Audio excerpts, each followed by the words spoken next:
Ben, did you tape over this week's commentary of The Spy Who Loved Me with America's Strongest Man? Oh, no, you're doing the thing from the TV show.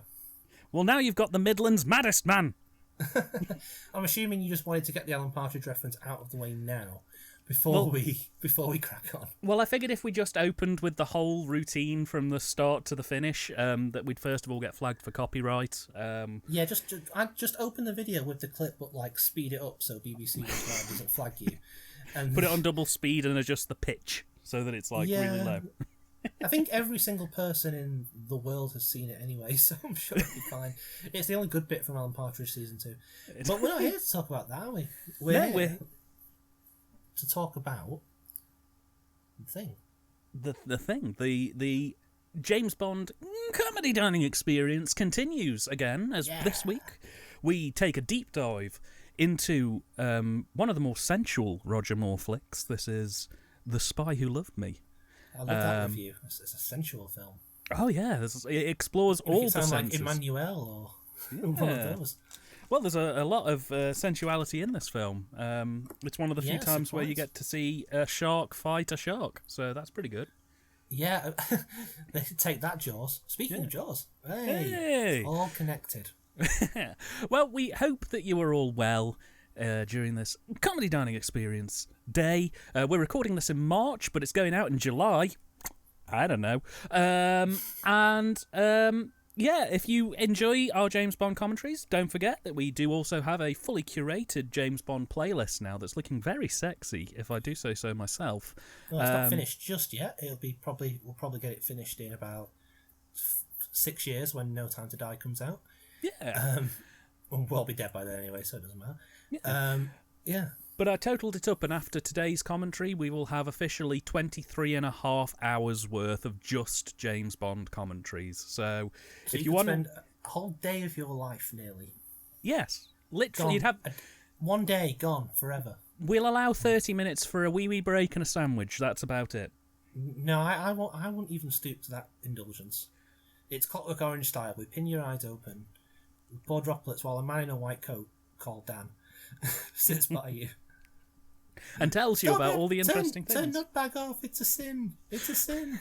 And then, of course, if you look at shot-on-video films from the early 90s, you will see a great progression in picture quality. And it's slowly designed to drive you insane. It's designed to create our own army of super soldiers.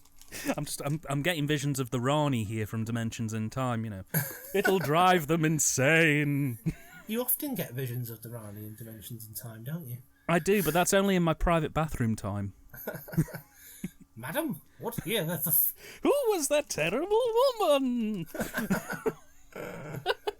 Oh, no, like literally 2 people have just clapped and given a little giggly glee, and 1 person shrugged. I voted for Big Ron. Oh, come on, Little Mo would have solved it so much quicker. Anyway, right, okay. We're doing The Spy Who Loved Me, Ben. Doctor Who will be for next year. Oh, I may have said too much. Anyway, Spoilers. Ruined. Spoilers. Spy Who Loved Me, the greatest piece of cinematic delight to ever hit our eyes. And trust me when I say I liked this more than The Man with the Golden Gun. We are on a black screen. We are going to hit play, and you are going to enjoy this goddamn commentary. That's very aggressive. Way to start. You are going to like it. You are going to like and subscribe and make Dan quite rich, moderately rich, not very rich. Maybe put a tenner in his pocket. You will pay for me to buy my 50p CEX films. Who wouldn't? And what prospect could make you miss the company of friends more, eh? Right, black screen. We're going in 3, 2, 1, and play. Here we go. Raw. Second Raw. Yes. And we get this nice United Artists logo again. Yeah, I never know what to say over these. We've seen them so many times now. It's definitely United Artists. It is. Who also made the film we're watching later on today, but we'll leave that for later. Of course. So James Bond walks in. There is our man. Bang! Blood trickles down. This is a commentary for the deaf today that we're doing. We open in Germany. We open on White Iris. Now, when you were watching this last night, I'm surprised you didn't pick up on an interesting thing here, is that this film is basically You Only Live Twice Again, but in water. Basically. It's also nice to see Marky Smith there in an early role. Yes, and he's one of his early cameos. I remember being in The Spy Who Loved Me. The Spy Who Loved Me was the film I was in. Oh dear. Yeah, but it's basically the same kind of intro. It's men in a thing, so like a submarine or a spaceship, take your pick, and it gets swallowed by a bigger thing. They're playing chess, but then the cups start wobbling. Uh-oh. And they say, "Why are the cups wobbling? What's going on?" There's a stagehand off screen who's shaking the table. And then they all act panicked. That's what happens. It's the old Star Trek trick of just shaking the camera ever so slightly. Pretty much, although they do look like they are shaking stuff about there. Yeah. Battle stations, men.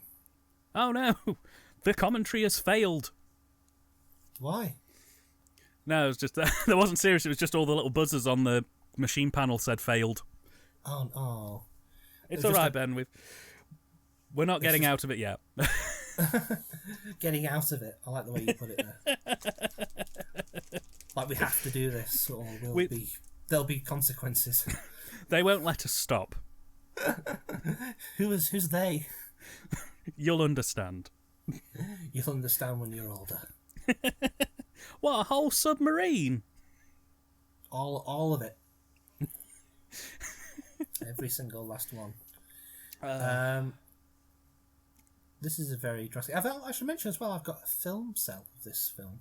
Really? Yeah, it's the scene. What is it now? I can't remember what scene it is. It's later on. It's when Bond's talking to the minister, Frederick Grey. Just a few little frames of that. I love Quite how nice. the Kremlin MI6 looks evil. Of course it's evil. They're the baddies, Dan. They've just made it incredibly sparse. Well, they're not for this film, and that was what caught me off guard when I first started watching it. They keep the sets really sparse, and there's almost nothing there.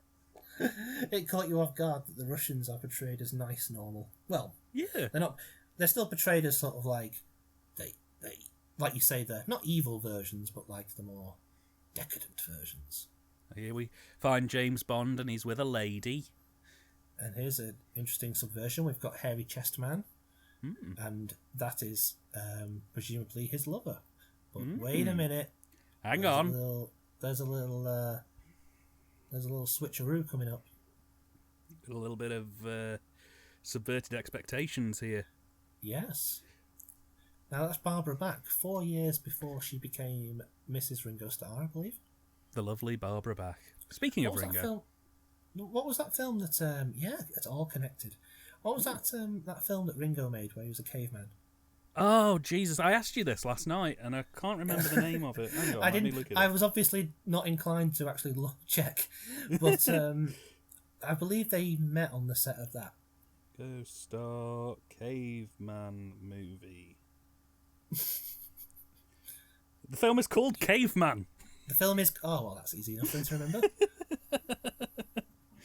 Coming to a comedy dining experience near you soon. But I like that. They met up and fell in love while he was dressed in a loincloth. And they're still together now, which is nice. It's good. They live in Winchester. It's very romantic. Oh, hang on. Here's the real James Bond, and he's with a lady as well. Well, I mean, that's to be expected. This begins the Roger Moore Bond tradition of M saying rude thing, cut to Bond doing rude thing. It's a very, very well-established formula that they don't really deviate from. Would it be rude of me to say that Roger has aged a little bit since The Man with the Golden Gun? I know that he would have aged naturally anyway, but he does look quite a little bit older in this film than he did previously. I was gonna say, people, that's just time. Can't really fault people for that. I think he still looks pretty good here. I mean, we'll get to... There's later films where that will be a bit of an issue, unfortunately. But, he meant his cock. this is very much the Imperial phase of the Roger Moore Bond films. As in, I think this is when, like, it all kind of comes together. This is the sort of high watermark. Or maybe the next one would also fit into that bracket. But I feel like, Live and Let Die is obviously brilliant. Man with the Golden Gun is a bit weird, a bit all over the place. Doesn't really make a lot of sense. And I don't know if you found this when you watched it, but I feel like this is the film where Roger Moore's Bond is properly established. Yeah, I would agree. They're not just doing the Sean Connery thing where he goes around hitting women and being a toughie. Yeah, go on, sorry. Oh, sorry, I was going to say, it felt to me like this was the first one where it really felt like his own film. It felt like something that he'd put his mark on. Yeah, well, they allowed him to put more of himself in the role. And I think they realised that Roger Moore couldn't really do tough guy. He wasn't really comfortable doing that. So rather than just write Sean Connery again, just, rather than him having hit women around, which obviously isn't nice in any context, just he'd rather charm. If he had to get information from a woman, he'd charm it out of her rather than slap her about. Absolutely. And that is an extremely yellow jumpsuit. I just have to say. I was just about to say, was that Roger's decision or to wear a yellow jumpsuit? Yeah, was he like, well, I want to leave my mark? Well, I love this is one of those lovely things where it's like you can tell that Roger Moore obviously didn't set foot in the Alps anywhere at any point in the film. No. But there's a stunt coming up in a minute which is just fantabulous. All the Roger Moore Bond films have at least one really good stunt. And like Man with the Golden Gun, for all its flaws, even had the brilliant bit with the car flipping. And are you going to do the Alan Partridge thing, or am I? Oh, I thought we were getting that out of the way. You can do that. Oh no! He's going to die! James Bond is going to die! Like and subscribe. So look at that, man. A guy That's amazing. He threw himself off a cliff. You don't get that in Thor Ragnarok. It's amazing. It's the way that it's shot for what it is phenomenal. Absolutely. Because freebase jumping is not an easy thing to do, really. There's a lot of deaths that come from freebase jumping. Exactly, and they probably got like one chance at that as well. So it's not the kind of thing you can just keep doing. And we're into one of the nicest intro theme thingies. This is brilliant. Nobody Does It Better is a really great song. It's one of the Bond songs that I can listen to sort of independent from the film. Absolutely. You know what I mean? And I like as well the actual opening title sequence. It's really nicely done. After the Man with the Golden Guns, let's be generous and say slightly cheap looking intro. Quite kitsch. Yeah. Intro. This is very, very nice. It's got quality behind it. I mean, it's still got those classic Maurice Binder tropes, the silhouetted ladies doing strange gyrations, but it's very tasteful, and there's a sort of move with this film, isn't there? The Bond becomes more of a Superman in this one, and in that sort of British sense of like a Robin Hood or a King Arthur figure. You'll notice Union Jack is used a lot, the way it fades in from the ski jump. I'm guessing that was intentional. On their part. Suppose it's a bit more of a move towards, I don't want to say brand synergy, but it sort of ties him closer to that English Britishness. Oh yeah, I know that the Union Jack's been used, but oh no, I totally get what you mean there. Yeah, it's something that's like you can see why little kids love Bond. You can see why kids like me would have loved Bond, because even though it's dealing with adult things like intrigue and espionage and Cold War and nuclear destruction, but they're just basically cartoons at the end of the day, or at least this film is. And and that woman is hanging herself off a gun, off a Luger. Remarkable. John Glenn, remember his name, he's gonna come up a lot later. This is great. It's a really good use of colour gels as well. It's one of the things I really like about Moore era Bond intros specifically is they tend to utilise colour gels and colour lighting very, very effectively. Yeah, John Barry not coming back for this one. When I read about why this music was done by someone else, all it said was that John Barry couldn't do it for tax reasons, which could mean any number of things. He wanted to buy an island. he wanted to go off with the Beatles and buy an island. Yeah, Lewis Gilbert, who came back from You Only Live Twice. They actually approached Spielberg at one point, I believe, to make this. Really? They were seriously considering it, and when they didn't get Spielberg, they wanted John Landis. Oh. They were just looking around for all these beardy new Hollywood guys, and then when that didn't work out, they just went with their old standards. Lewis Gilbert, safe pair of hands, and he seems to like films about. He seems to like films about vehicles eating other vehicles. Yeah, this was one of the things I was. It was one of the things I was going to say as well about that intro sequence. One of the things I quite like about it, and it's not available as far as I can tell, is that nice pan where the lights drop out and you go back to the Kremlin and it slowly zooms in. There's this really nice synth chord strike that ends that version of the song, and I can't find that version anywhere. All of the other versions that I found on vinyl, CD, tape, it all ends exactly the same way with like a sort of fade out. It fades out. But that really nice synth sort of wow. Yeah, noise. I guess I'm presuming that mix would have been done exclusively for the film. Maybe they just felt that like there needed to be some sort of, nice little seg, nice little dramatic noise to take us into the action proper. But yeah, I get exactly what you mean there. I've often thought that. It often used to frustrate me as a kid because I had one of those like best of Bond compilation CDs that had all the songs on. It would always annoy me when it wouldn't sound like it did on the film, because like now when I get older, I learn a little bit about why mixes can differ between films and albums and singles and EPs and fucking whatever. But it used to really annoy me as a kid because, I'd be like, it sounds faster on the film. Why doesn't it sound as fast on the record? I don't know if it was just me or if I don't know. You know what I mean? No, I completely agree with you. There's been so many times where I've gone to look for film scores and I've found that the actual official release, the most infuriating of all of them, has got to be the Rocky Horror Picture Show soundtrack. Oh, yeah. I get exactly what you mean there. I think I know which song you're talking about as well.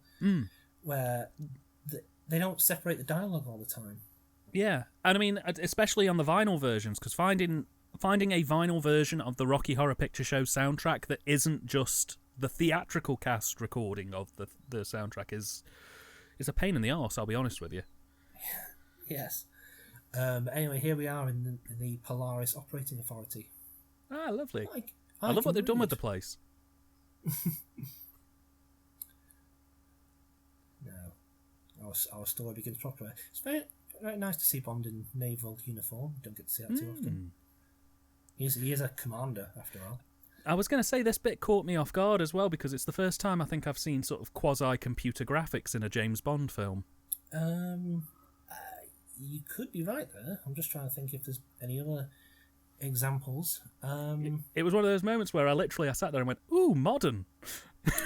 There's probably quite primitive ones used in the earlier ones for scenes where it's like the villain looks at a map or at a board. But yeah. Sorry, first thing that jumped in my head was cut to that volcano shot from You Only Live Twice. Yeah. Oh, dear me. This is our first appearance of Frederick Gray, who will appear in a few of the other ones. Oh, nice. Slimy. His job is basically to come in and basically call Bond an idiot and say he's wrong, that person's the villain. Stromberg, the villain? Impossible. He's one of the richest men in the world. Get him fired immediately. Burn him! He's just a dirty Tory, basically, is what I'm saying. That's a shame. His job Still, is at least Q's here. Yeah, good old Q. He's always here. Always a delight. I feel like that's what the actual staff of MI6 are like. Oh, Q's here. What you got? A shoe that turns into a bike, or what are you doing? What are you doing with the taxpayers' money this week? I've invented a pair of underpants that, when heated to a certain temperature, turn to custard. Marvellous. a fine use of the taxpayers' money. Our sticky toffee puddings will always go moisted. Yeah, so this shot now of him and Bond walking across the pier, that's the cell I have of this scene. It's a very, very exciting scene to have a cell of, I think you'll agree. Nice. It is a good little... Here we are in the longest table in the world.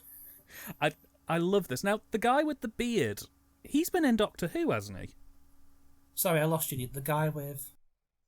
I want to say he was in a John Pertwee story like Inferno or Terror of the Autons. Possibly. I mean, you could play a drinking game with the actors who like cross over from Bond and Doctor Who and vice versa. So it wouldn't surprise me if it was the same bloke. And here's Blofeld. I mean, Carl Stromberg.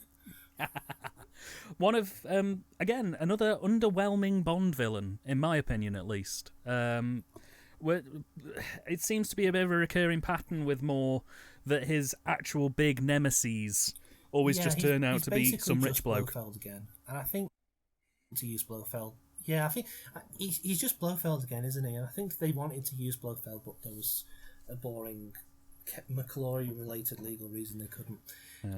So they just come up with like Blofeld's cousin. It might as well be. They talk and act and dress almost exactly the same. It was one of the unsuccessful Blofeld clones from Diamonds Are Forever. Yes, the clone saga from James Bond. That goes a bit Alien 3 for a minute. In that other door on the right, there's just a big room full of tubes of half-cloned Blofelds, all in various sort of states of disfigurement. Oh, God. All, like, mutated and horrible. Yes. They got one that's sort of a halfway point between Charles Gray and Donald Pleasance. Yeah. Now, she's not long for this world. Yeah, again, this is another one. Again, it is basically You Only Live Twice again, with the piranha deaths. Exactly, but except that he seems to have done it on someone who didn't really say. Well, I guess she leaked plans, but that still doesn't mirror Death by Shark. He did pinch one of Christopher Lee's Wacky World slides, though. So it was going for cheap when when Bond blew up the island in the last film. Nick Nack needed to get some of his fortune back.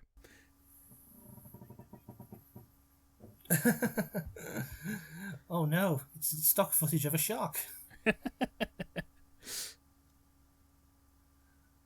I love their what faces. The? Buh? Bah? I will say this: the reveal that's coming up. Into making noises already. Hello. Hello. Hello. You're right. Hello. How are you? Sorry, I just wanted to double check. I was going to say the reveal that's coming up now genuinely caught me off guard. I wasn't expecting the reveal that happens now. Oh, you mean when he kills the two blokes? When he kills the two guys in the helicopter? Yeah, where he kills the two guys in the helicopter, but it's also revealed that his entire base of operation is under the water. Oh, yeah. Well, they originally wanted to go to a place. There was a place in Japan that's literally like an underwater city. Oh, wow. That rises up, that used to rise up from the water and back down again. It's not there now anymore, but they wanted to go there, but for various reasons, I guess it didn't work out. I think it just wasn't as impressive as they were told it was. Oh, wow. So they just got Ken Adam to build a big scary set instead. We also here have another Bond villain whose plot by 21st century standards is actually pretty eco-friendly. I wouldn't call nuking the entire planet eco-friendly, but well, yeah, but then we get to all move underwater, and climate change can destroy everything else, and we just live under the water in our undersea lifestyle with talking crabs and fish. Homer, that's your answer to everything. Move under the sea. It's not going to happen. Baldy. Sorry. I wasn't going to talk about this until later on when he actually does reveal his diabolical plan. But what was Stromberg going to do once he lived in his underwater palace land? Every day he would sing the song Under the Sea from The Little Mermaid. Just chill with Jaws all day. Basically. Who doesn't speak. I tell you what, he's really good at playing cards though. I'd love to see like a video. It's just like a 9-hour video of them two just sitting awkwardly in the underwater kingdom. Every now and then it's just like, so just sat in an ever so slightly rusty room with just like drops of water running down the background, and every so often you can just hear a creaking water sound. So, did you see the footy last? Oh wait, there's no more footy. How about So, what are your hobbies? Jaws just stares at him and smiles. This is Jaws, of course, played by Richard Keel, sadly passed away a few years ago. I know him best as his role as the funky caveman from the 60s, that is Iga. More cavemen, that's becoming a motif in this one. I think the signs are telling us we need to do a caveman movie at some point soon. The sign of the times. Peace and more to come. Desert. That's what I do. I just go, place. Yeah, I'm here now. All right. Bond, they don't even bother. I think that Bond went by camel from London to Egypt. Well, M just met him outside the HQ and sort of slapped the camel on the arse, and then it cuts to here. The latest from Q Branch. A camel that turns into a shed. or something, I don't know. Pay attention, Bond. This is the fastest mammal on Earth, as found by our HQ. Inside the humps, you will find vodka in one hump and martini in the other. Its tail turns into a helicopter. As per your request. Of course, the taxpayer funding your very obvious alcohol problem. But that's not my place to say, is it, Bond? Just a little bit passive aggressiveness from Q there. Roger Moore looks very fetching in a what do they call them? Those things. Shika, not a turban. I have no idea what it is, and I'm not going to guess because it would then get me cancelled. So it's not cancelling. We're just saying what it's called. The item. I think it's a turban. Is that what a turban is? I could be very wrong there. We're not sure. If you know, leave a comment. And while you're at it, why not like and subscribe? If you're listening to this live somehow, I don't know how, but if you are, give us a call. We're on Discord. You can find us now. That'd be good. Our radio phone-in show that's pre-recorded. we have a pre-recorded radio show commentary series. Give us a call. We'll be waiting. We're always waiting. Always. We'll have you on until we can't be bothered anymore. Then we'll go back to shouting "Baldy, Baldy, Baldy, Baldy, Baldy." And the last always just echoes. Always. Like at the end of Lonely Water. Do you remember when? Okay, this is some behind the scenes stuff for you. Do you remember when I sent you that commentary we did, and for some reason my Audacity kicked it out with like a constant repeating of the last word, and the last word on the commentary was "Take care of yourself." And we ended up basically recreating the Kilroy thing. Which one was that? I think it was one of the Bond ones. Might be. Casino Royale? I think it might have been, but it ended with me going, "Dan, take care of yourself." But when Audacity kicked it out at the end of editing it all, it just looped that "take care of yourself" over and over and over again. So I crossfaded it with the Kilroy footage from Jam. You know how people talk about, AI and how like modern AI is going to become as good as human brains. I think Audacity is already there because it pretty much does whatever the fuck it wants all the time, without any prompt or request. If it just decides, hey, I'm going to lose a random 3 seconds of your 4-hour clip that's going to make it really annoying to edit, then I'm just going to do that. Yeah, I mean, what are you going to do about it, human? Fucking nothing. Nothing, mate. Try me, mate. You're a slave to us unless you buy better audio equipment. Which I won't. But you won't do that. You're addicted to the cheapness. You have to use us. You don't have a choice. The rest of the commentary on this 1977 film is just us moaning about Audacity. We're doing the thing we said before the commentary started we shouldn't do. We've become our own worst enemies. Oh, reality's melting. Reality bites. So instead, I'll tell a wholesome story about what happened on the Egypt shoot of this film. Please. So basically, all the crew, when they got to Egypt, were really unhappy with the food. Like the local catering. I don't know what was being served, apparently. It was that's just fault. This is the comedy dining experience, and this story's about food, so this kind of is apt. So I'm taking 31 episodes. So they were unhappy with the food, so they said, okay, well, we'll get a load of food in from England, just like, generic stuff, and we'll ship it over to Egypt and we can all have that. And some book didn't turn the fucking freezer on. Oh. So when it came back to Egypt, it was all rotten, and they just had mounds of rotten fruit and food. So Cubby Broccoli, who, by the way, was the sole producer, Harry Saltzman was gone now by this point.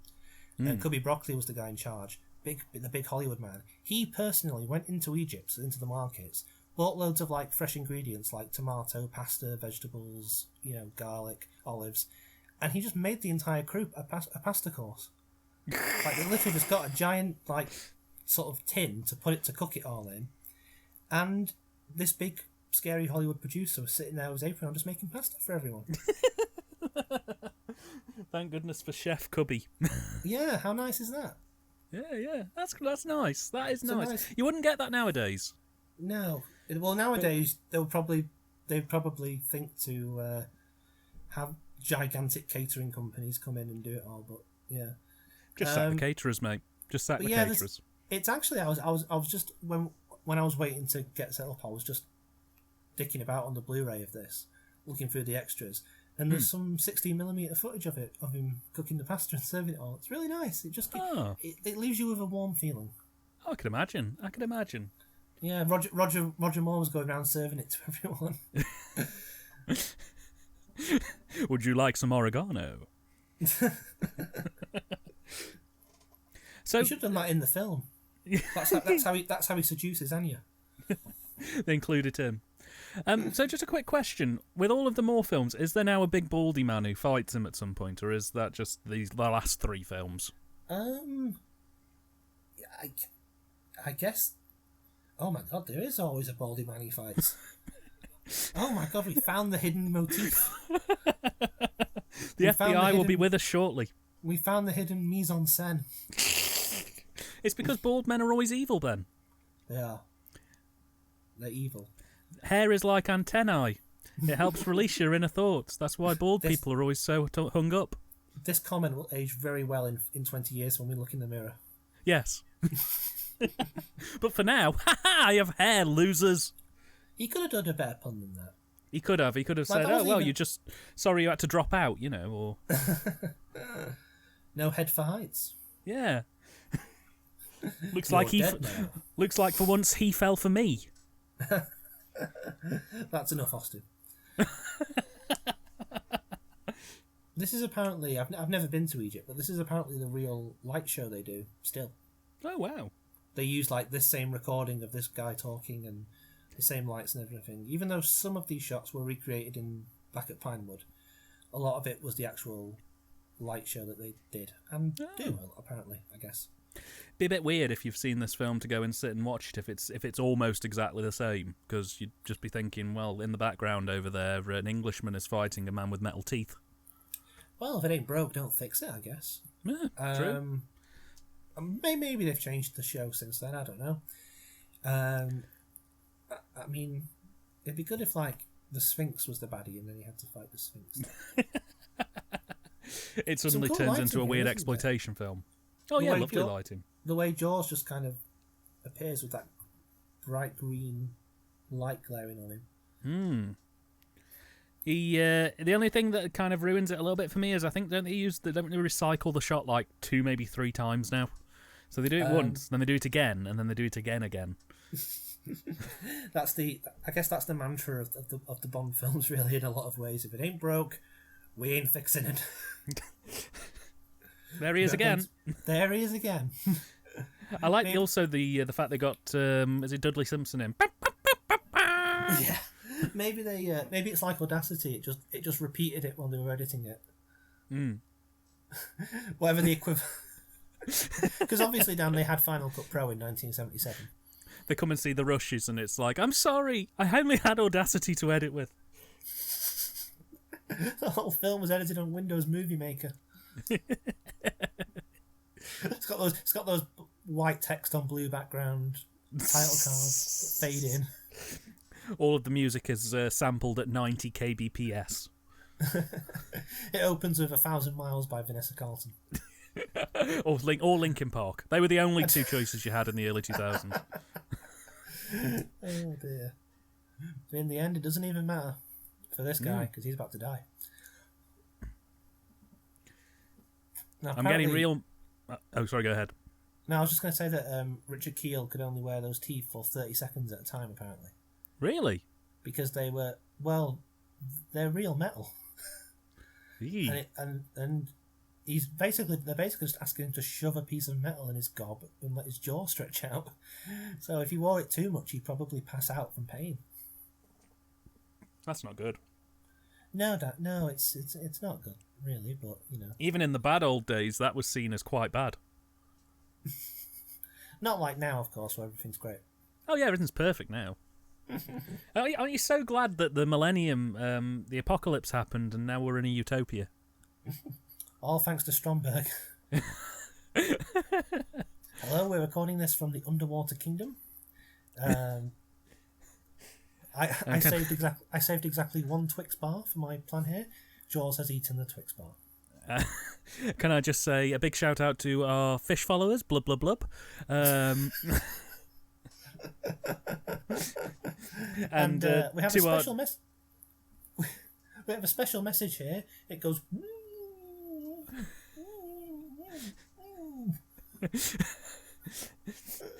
And we have a special shout out from our crustacean followers here. Click click clack. The con just degenerates into making noises. And let me tell you now, ladies and gents, if you are in any way crustaceous, just remember to click click clack that like button. Don't forget to. My neighbours are very confused right now. What was I going to say? Oh yeah, do you know what this bit in Egypt actually reminded me of? Go on. Manhattan Baby. Manhattan Baby. Oh, is that the that weird Exorcist knockoff we watched? Yeah, it was the Lucio Fulci film. Your first experience of Lucio Fulci, which I still greatly regret to this day. Yes, I remember. I'm gonna have to fix that at some point.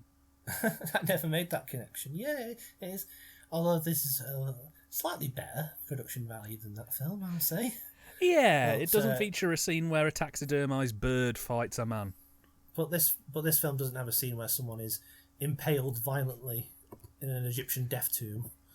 True. So, you know. True.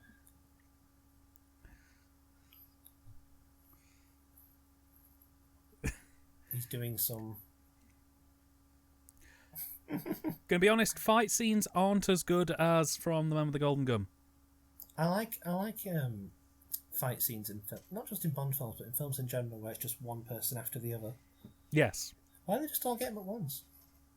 Well, Austin Powers did that, didn't they? Where Michael Caine, as in Goldmember, says, "No, you don't all come at me at once. You come at me from over there, and I get rid of you, and then you come at me from over there, and I get rid of you, and then you both try, but you both get sent back because you've both been beaten up by me beforehand." Oh, I forgot about that. Yeah. I tried to block Goldmember from my brain quite aggressively. Unfortunately, I have to live it every day. You have to live as a terrible Mike Myers film. They make me. Oh dear. Oh, just while we get it out of the way, today on the Comedy Dining Experience, I am eating Reese's Peanut Butter Bars. Ew. It's got peanut and it's got butter. And I like peanut Reese's. butter. That's like my three least favourite words you said there. And I was drinking a delightful weak lemon drink, but we spent so long setting up this commentary and just having a nice catch up because we haven't spoken to each other in a while. We don't speak to each other generally. We're violent enemies off screen. Yeah, basically when we click stop on the commentary, I tell Ben to fuck off. He then sends dog shit to me in the post, and we don't talk to each other until we're back on screen now. It's like Siskel and Ebert. As soon as the camera stopped rolling, fuck you, bye. Now here's a thing that the classic era doesn't do too often. Call back to an older film. Yeah, this was a nice little moment, and Moore plays it perfectly, I think. Yes, yeah, he does. He knows. I know he gets the rep as the silly Bond and the light-hearted one, but he knew when to play a moment seriously. He knew when to give it a gravitas. Yes. And break out the chops. Break out the old chops, the old RSC. I don't know if he went to the Royal Shakespeare Company, but a lot of people seem to have come from there. Ben, please contrast this sequence with the Bottoms Up Club. Oh, you mean the scummy casino from the last film? Yes. all casinos are kind of scummy. Ew. Yeah, you can see how you scum. Yeah, it's definitely more, a bit more elegant than the one with Golden Gun, a bit more upmarket. I mean, I know it's obviously a set at Pinewood, but it looks nice. It is. It's very It's nicely put together. I was drinking wheat lemon drink, but we spent so long catching up that I drank all of that. So now I'm debating whether to have a Pepsi or whether to just go straight into the toffee apple cider that I bought especially for these sessions. And now you really need a wee, I'm assuming. Not yet, but keep your fingers crossed. It could come just any minute not now. Allowed. So. They won't Simple let as. Me. They just won't let you, mate. They don't let me do anything. Exactly. That's how it should be. Yes. It has the microfilm. It's actually just an 8mm recording of the film The Santa Claus 2 starring Tim Allen. It's a supercut of Jingle All the Way 2 starring Larry the Cable Guy. A supercut? Yes, it's all of the best bits. Well, this is a film I haven't... That is a film I haven't seen, but I'm assuming that best bits are few and far between. That's why it can sit on a single roll of film. Not even a single roll. Yeah. It occupies approximately 12 frames that last about half a second, and it's just Larry the Cable Guy going, eh! And that's it. Sounds like the perfect film. I'd watch it. Well, no, you would. Don't make me out to be just a junk food film watcher. I watch good films occasionally. This scared me as a kid. It's quite visceral. It's quite in your face. It's that swelling soundtrack. And the sort of that film noir lighting on him as he... It's basically because Jaws is basically a vampire. Effectively. I mean, he's not literally a vampire, but they film him they shoot him in the same way, all sort of low angles and menacing lunges in. Here's a question for you, actually, now that I'm thinking about it. So, obviously, after Die Another Day, the franchise was completely rebooted from the ground up. They cast a new Bond. They have other new actors playing the new roles. Has there been any iconic Bond villains who have returned, a la Jaws or Oddjob or Knick Knack? Oh, yeah, Blofeld. Really? Yeah, spoilers. for a film that's been out for about 5 years. But they brought Blofeld back, and so I'm assuming they can bring anyone back. So that's good. You know, might get another Jaws. He'll be played by Benedict Cumberbatch, of course. Jaws 2. No, I would watch that. That'd be Jaws good. 2.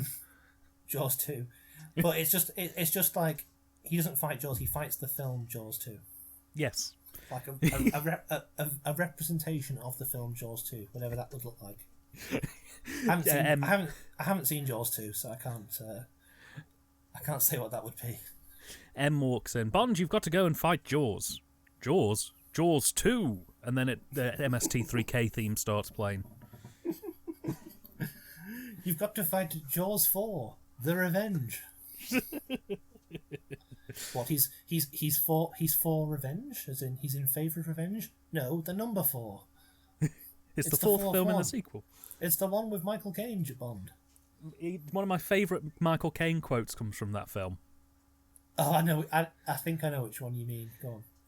He was being interviewed on the one like the Late Late Show or something like that, and somebody asked him what it was like working on Jaws 4: The Revenge, and he said, I haven't seen the film, I'll be honest with you, but I've heard it's not very good. I have seen the driveway it paid for, though. That was very good. I've heard that quote too. I like it. It was wasn't it something like I've seen the house that it bought. And that was very nice.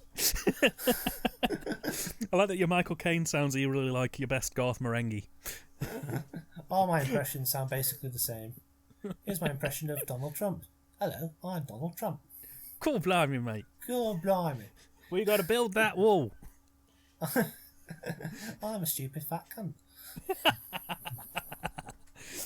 cunt. That's Maybe what he'll Donald be Trump says. dead by the time this comes out. Who knows? We can hope. We can be so lucky.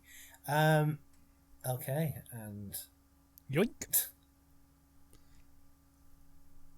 at least they do make an effort to. I know it's become a bit of a cliche now. This of like, the girl can do just as much as the man.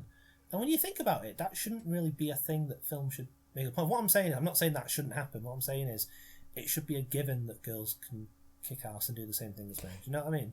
Ben continues his his run through the Roger Moore films of ever so slightly almost offending people. Hey, at least I wasn't accidentally racist this time. So yeah, that's an improvement, right? Hey, we're getting there. I mean, what I'm saying is that a lot of Hollywood films, even now, still, whenever there's a scene of like, the girl is kicking ass along with the guy, or like shooting people, then it's made a big deal out of. But in an ideal world, it should just be a given that women can do that as well. Yeah, no, I agree. I know. We sadly don't live in an ideal world where not everyone sees it that way. Sadly, but you know what I mean. Well, I mean, have you heard about all the fuss that kicked up recently around Space Jam 2? I didn't even know they were making fucking Space Jam 2. They're making Space Jam 2. Why are they making Space Jam 2? Michael Jordan has a gigantic tax bill he has to pay. No, it's not starring Michael Jordan. It's starring LeBron James. I guess that makes sense. I guess. Yeah. Wasn't the original Space Jam was made to flog Nikes, basically, wasn't it? Yes. Do they need to just flog more Nikes now? Yes. Well, I mean, I know they always need to flog Nikes, but they had a bit of a windfall since people aren't buying shoes since nobody can really go out. So that's why we're not making the film, because there are no more shoes. Everyone in Britain has shoes now. Go home. We recently did a survey and we found that most people own a pair of shoes. Sometimes two. Therefore, there's no need to market them anymore. Well, so you were saying something about Space Jam 2 and controversy. Yeah, so basically, they recently released the character art for the art style of how they're going to be doing the Looney Tunes characters for it, and they had redesigned Lola Rabbit to make her less busty and a little bit more realistic in terms of as realistic female as forms. You can make as realistic as you can make a cartoon rabbit that has boobies. Yes, that has boobies. So I'm guessing let me guess. A lot of furries and people who were upset were going, it's political correctness gone mad. Basically, the same people who thought that the She-Ra redesign was an attack on the matriarchy, and that they were basically going to start, come in for our testicles next. Like certain people we know who go on about that. Yeah, like certain YouTube podcasty people we know who we won't mention. And people here. We know personally. Yes. They thought it was. Oh, sorry, go on. Oh, they thought it was like literally the worst thing in the world, and Twitter has just not stopped for the last day and a half of people screaming that they're rabbit boobs. Are these people aware that if they want to have a wank over cartoon rabbits, then they can still do that if they really want to? Well, no one is saying they're not allowed. Well, H. Harris Bomber Guy came out with the best response to this, which was he just very simply posted, I wish I could live in a world where the most upsetting thing that could happen to me today is that a rabbit's boobs got smaller. I like him, he's funny. Yeah. What I was going to say is, the joke just then at the end of that scene where all the stuff falls on Jaws and Bond goes, Egyptian builders. Yes. So basically, they had a minder on set from the Egyptian government. Basically, his job was to make sure that nothing too unflattering or bad was portrayed. To make sure they were portraying the country in a good light. And so basically, they had that joke in the script, and the Egyptian minder saw it and went, "You can't do that. You can't do that. That's disrespectful. You can't say that." So what they did was, on set, Roger Moore mouthed it, and they dubbed it on later. So he basically just I know it's hard to do over audio, but he basically just said the words And then they dubbed it on later, and no one noticed. What did they take the minder and just sort of say, "Look over there," just as Moore was delivering his line silently? Oh my God! There's an amazing thing behind you. I am not going to fall for that. I'm not free. No, really, there's an amazing thing. You have to look over there right now. And then he turns around. Oh, the thing went. Better still, he he sees it happen and he goes, "Did he just mouth the word Egyptian builders?" No, he said Frisian frilders. Ah, I like Frisian fielders too. Egypt's Frisian fielders are the finest in the world. I wonder if that bloke who told them that they couldn't do the Egyptian builders joke went to see the film when it came out later in the year, and he saw that. And he got up in the cinema. He pointed at the screen. He was raging. Shouted. And now apparently the stream to Lawrence of Arabia has come in to interrupt our viewing. Whilst a merry British marching band, it suddenly turned into a slapstick comedy. Well, that's the music from Lawrence of Arabia, isn't it? I don't know. I've never seen Lawrence of Arabia. I'm a Philistine, Ben. I watched Trash. That's the joke. It's playing Lawrence. For some reason, the Bond films get into a weird habit of playing scores from other films. Oh. So yeah, that's Lawrence of Arabia. I was going to say, bizarrely, a lot of Asian and martial arts cinema around this time to steal in the Bond theme, so... So it's tit for tat, really? Yeah, 6 of one, half a dozen of the other. This is Lawrence of Arabia now. I know. Yeah. Oh, I know that one. But yeah, they just looked through. They looked through Spotify, and then they realised it was 1977, and Spotify hadn't been invented yet. The old Spotify was known as the Library. What's a library? Many years ago, it was a place where information could be stored and cycled, a bit like Spotify. So what? It was like the internet, but it was a real. It was like the internet, but everything took about 4 or 5 days to find information on. I don't believe you. I think you're making shit up. This sounds crazy. You are literally lying to me. Ben, if I'm lying, I'm dying. If this boat's a rocking, you're more than welcome to. If this boat's a rocking, it's probably unevenly loaded. Send help. Help now. There's another Partridge joke I like where it's in. You've read I, Partridge, haven't you? Yeah. In the book, where he's talking about Sonia, the girl he was going out with in the second season, and she said she put up a humorous sign on the front of our caravan: "If the vans are rocking, don't come a knocking." And I put up another sign that said, "If it sounds like we're having sexual intercourse, please leave us to our privacy." So now Bond's gonna suss out the plans from his little microfilm viewer, which I'm assuming was a Q creation. Now pay attention, 007. This is known as a viewfinder. Very good. You have a ring of stills from films, and it'll tell you on a little piece of card what's happening in the scene. You just have to make sure you're in a well-lit room.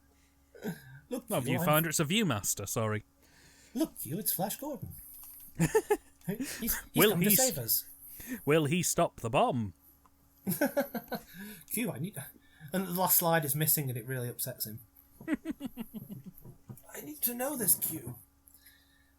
Q, I need pack 2. Where's pack 2?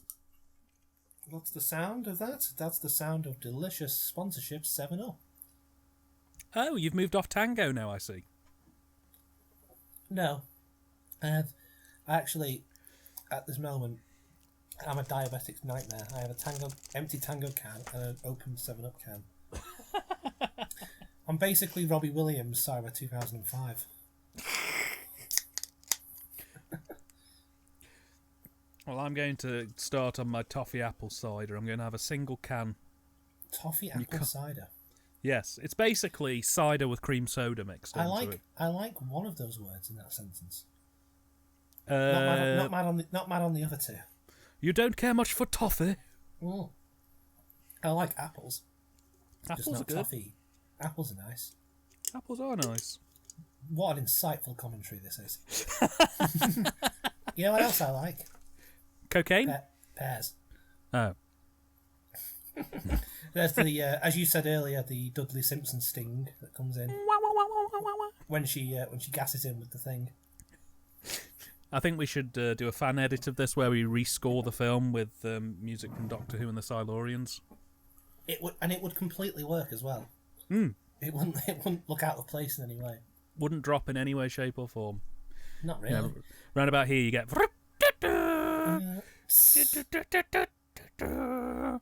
Yeah. If we get Marvin Hamlish in to do a new 5.1 mix. Sorted. We'll get Mark Ayres in. She's fucked off. This is very much like the bit in Tim Burton's Batman, which also involves him stealing microfilm from Kim Basinger. Or Basinger. Is it Basinger or Basinger? I never know how to pronounce it. People say it all kinds of weird and wonderful ways. It's like people who say David Bowie. I don't trust those people. Or Bowie. Tony I don't Blair trust those people either. Do you remember 1995, Dan? No. When Tony Blair did you introduced like an award for David Bowie, and he didn't know if he should say it Bowie or Bowie, so he said it both ways. He went, Bowie. and he went, and here for the outstanding contribution to British music, David Bowie. Bowie. It was the 90s, so he was probably coked out of his brain, and he was mates with Noel Gallagher, so that wouldn't surprise me. No, not at all. See, I like to think that if Tony Blair had befriended Shaun Ryder, this entire situation could have been avoided. We wouldn't have had the Iraq War. Shaun Ryder going to meet him at number 10 Downing Street. Yeah, Tony, where's your toilet? I brought Bez with me, he's in your back garden. I wouldn't go looking for him. He'll find you. And now we see a great example of British colonialisation at work. Yeah, I sent you this message. They ruined it. Basically, well, the Brits and the Russians, because they're both there, have basically hollowed out this sacred place so Q can design his trinkets. Are you happy in Egypt 007? Yes, Q, the weather's lovely and clement. It's brilliant, isn't it? We found all of these wrapped up people in the tombs and we've been shooting at them for the last half an hour. Brilliant. We've been taking pictures with them, blowing them up. I love the idea of all throughout this scene, in the background while they're doing the dialogue, you can just see people smashing pots and pan and things like that and laughing. Yeah. Rupert over here even gave 1-to-1. Randy Bugger. Gave 1-to-1. Oh, sex. Yeah. He savilled the mummy, did he? Okay. What? Necrophilia. Oh, because right. Sorry, I thought you were going for the nonce angle. I was sitting there thinking, hang on a minute. No, it wasn't a paedophilia joke. I'm more refined than that, Dan. I think you'll find it was a necrophilia joke. Ah, fantastic! As long as we've clarified. Which are fine. You can do those. They're fine. Well, I'm gonna keep. That's what I tell myself anyway at night. Work in progress. Keep it up. See if you can make it explode. Just in the background, I'm just picturing. It's gone. It's all gone, and it's all thanks to us. There's just people with pickaxes just smashing the sides of the walls, writing stuff over the hieroglyphics. Yeah. There's just one scientist who's holding a bottle of whiskey in one hand and his cock in the other, and he's just pissing all over it. Just destroying it all. It's what was the name of the guy who found Howard something? Howard Carter. Yes. He found the tomb of Tutankhamun. This was really bugging me earlier, and I'm really glad that you said just now. Howard Carter, that was him. It always reminds me of being in school when you do a big thing on Egypt. And did I tell you about when I saw all those Egyptian artifacts in Bolton? No, you didn't. I don't know why. Maybe someone could comment and explain why this might be the case. But we took a school trip to the Bolton Wanderers ground, just sort of looking around backstage, back in the thing, seeing what goes on. And for some reason, they had an Egyptian museum. Oh, bizarre. And as a kid, I didn't question it. I was just like, oh, cool, look, old hieroglyphics. And I think they might have actually had a mummy. I don't remember if they did. Or if they're all in the British Museum. But probably the most likely thing I could think is that maybe some of the senior management or like the owners of the club or something were Egyptian. They might have just bought some in, because I know that good theory. That could be the case, but I mean, like, it was all laid out like a museum. It wasn't like they just kept it in the back so the players could be like, they all pray to Seti before they go on. Oh, wait, here we go. Obligatory train sequence. Is that why every time Bolton score a goal, they go, praise Anubis? Oh, God. We're sailing dangerously close to the wind here, Ben. When the players get transferred, that doesn't mean that they're moving from one team to another. What that means is they're being transferred from the world of the living to the world of the dead. That's who the mummy was. Yes, it was. That's what that was Michael Owen. If you notice, you haven't heard of him in a few years. He was mummified. Just call the commentary, please. Michael Owen was mummified. The Spy Who Loved Me comedy dining experience. Yes. Michael Owen was mummified. He was. Was that before or after he did those adverts for Walkers? It was after he did. Do you remember there used to be in the 90s Michael Owen cereal? Yeah. Yeah. he was like, they were trying to do like a Gary Lineker, weren't they, and make him sort of the face of snack food. And now he works at a Wimpy, just off Tamworth. Still in his bandages from being mummified. Yes, he's still down there today. Michael Owen was mummified was my favourite fall song. So Michael, that was a good match. You played a great game there. Cracking goal you did in the second half. How do you feel it went?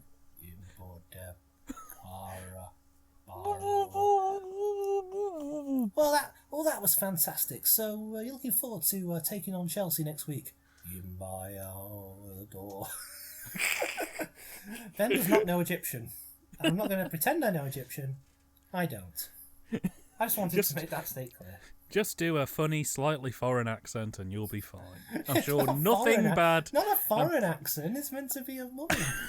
You inadvertently sidestepped misogyny, Ben, and stepped right into racism like 10 minutes later. What do mummies sound like? They're not fish. No, because they've got bandages all over the mouth and the tongue's cut out. Oh, that was the joke. Yeah. I think you'll find. I've gained all my knowledge from Egypt from a very variable source. The Mummy 1932, starring Boris Karloff, 5 bags of popcorn. And Ben, you managed to avoid being cancelled in Live and Let Die, and that was sailing close to the wind. In The Man with the Golden Gun, you did it again, but we forgave you because we thought, you know what, Ben's a good guy. He probably just said something off the fly. Now you've insulted Egypt. I've not seen that terrible. I don't know why I'm saying I've not seen. I have seen that terrible Tom Cruise film that came out the other year with the Mummy remake. They didn't do the. They did the Mummy. They didn't do it like the classic Mummy with the bandages and the. I suppose mummies are kind of racist when you think about it. Yeah, and it's cultural. At best, it's cultural appropriation. At worst, it's just blatant racism. Well, yeah, because basically, it's like the whole reason they're meant to be scary is like, look at this weird culture who wrapped up their people and put them in giant rooms. Yeah, you never get a good mummy. You know, I like the Brendan Fraser mummy. Yeah, that was pretty good. That's a fun film. That's just like such a piece of nonsense, but it's so watchable and great. My knowledge of mummy films are, I watched the Boris Karloff version. I thought it was shite. Really, I like it. It's got nice visuals. Cinematography and direction on it is fab, but the plot is almost as slow as the fucking Mummy. I know, but that's just how horror films were back at the day. Ah, but you see, Ben, why settle for less? Because the Hammer horror version of the Mummy, I have the Spanish release, which is La Momia, is fantastic. That was like 20 years later. Well, 1959. Yeah, so The Mummy was 1932, the original. So they'd learned to make horror films, Good. Well, basically, I'm joking, it's an interesting thing with the Hammer Mummy specifically, because what they did was they... right, so when Frankenstein and Dracula came out, Universal Films lost their shit at Hammer because they were like, we own the rights to these films. You're not allowed to do Frankenstein and Dracula movies. Yeah. But then when Dracula made all the money, Universal basically said, well, okay, how about instead we cut you in? You can use our scripts and our characters and plots, but we want a small amount of your money. And Hammer went, all right. So Universal got distribution. Universal Hammer co-productions. Basically, so Universal got distribution of the film in the US. Hammer got a boost from Universal money to distribute it in the UK, and all Hammer films after Dracula included the Universal Pictures logo in the US for distribution. It's fair.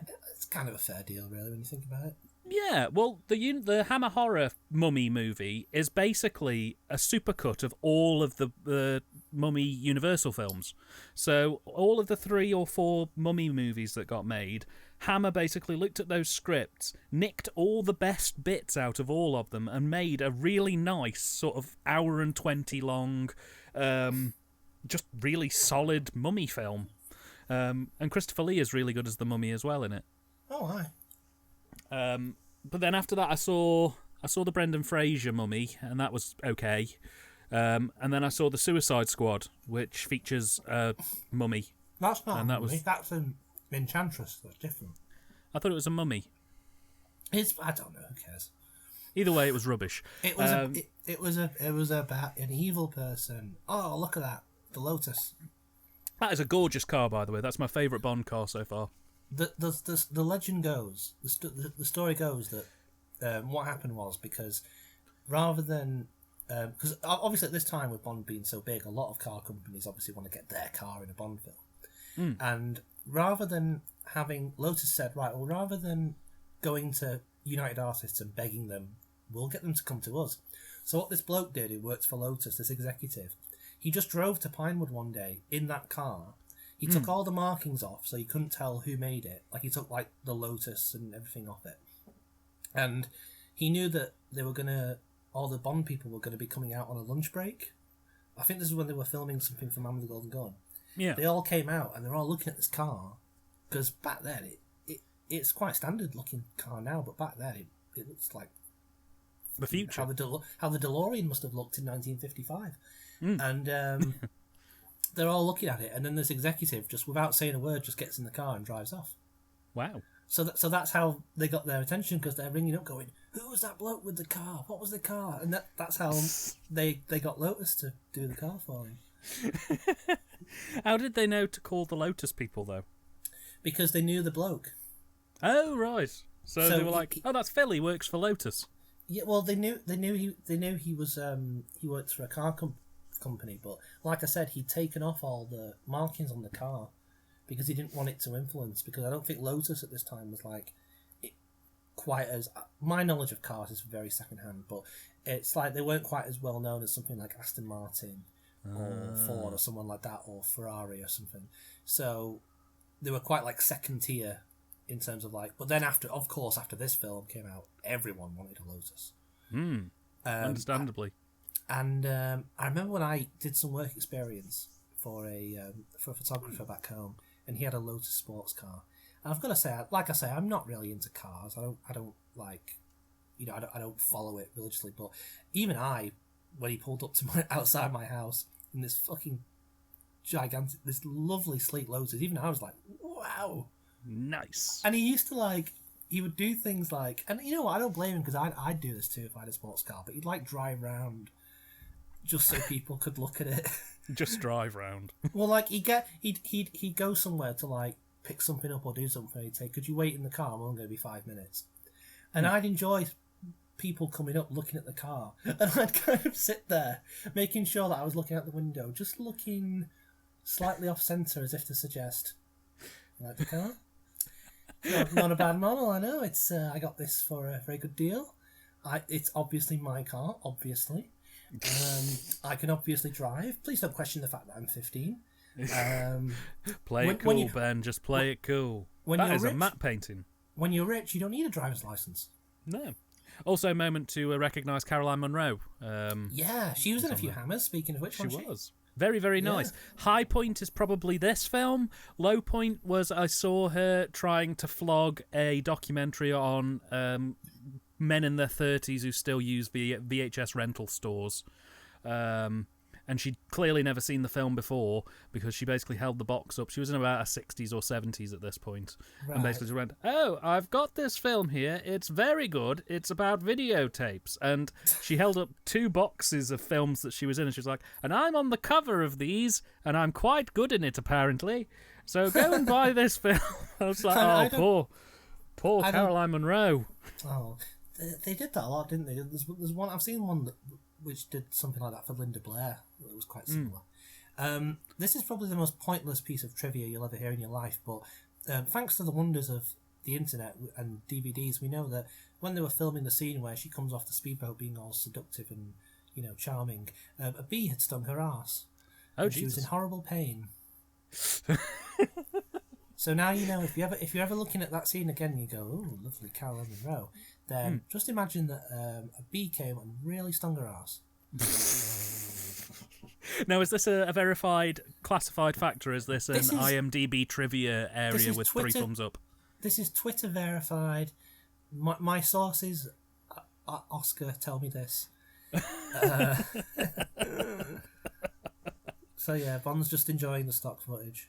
That outfit that the bad guy is wearing is very comfortable looking. Stromberg is so evil, he didn't even care to remove the arm from his fish tank of the woman who died earlier. He just doesn't give a flying fuck. He's like, some Bond villains make a big thing of like hiding their villainy until the last possible moment. I mean, I know he's technically doing it, but he's just so obviously, "Hello, do you like my underwater lair? Don't you think it would be good if the world was like this? Let me show you my nuclear missiles. Have you seen my giant water spider?"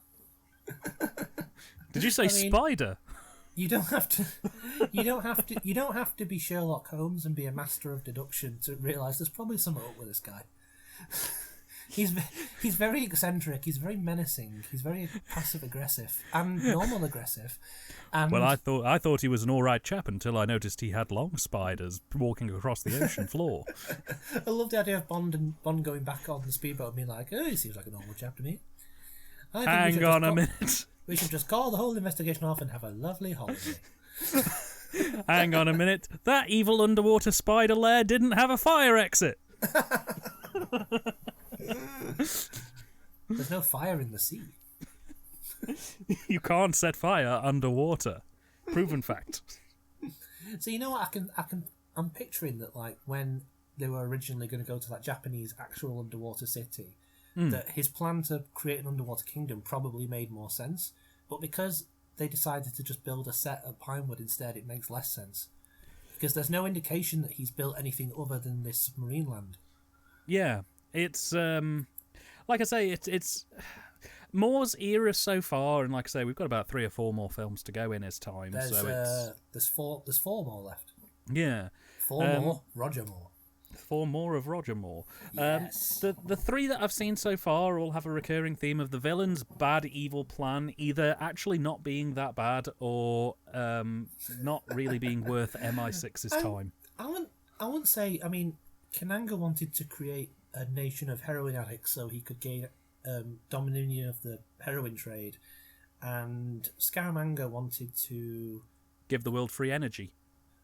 Yeah, but he did also want to, he did kill Maud Adams, which isn't cool.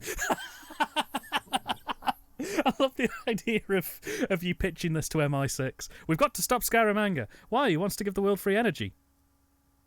That's the kind of communist attitude we won't have here in MI6. Get out. Bond, he's basically a stooge for the giant oil barons, that's why.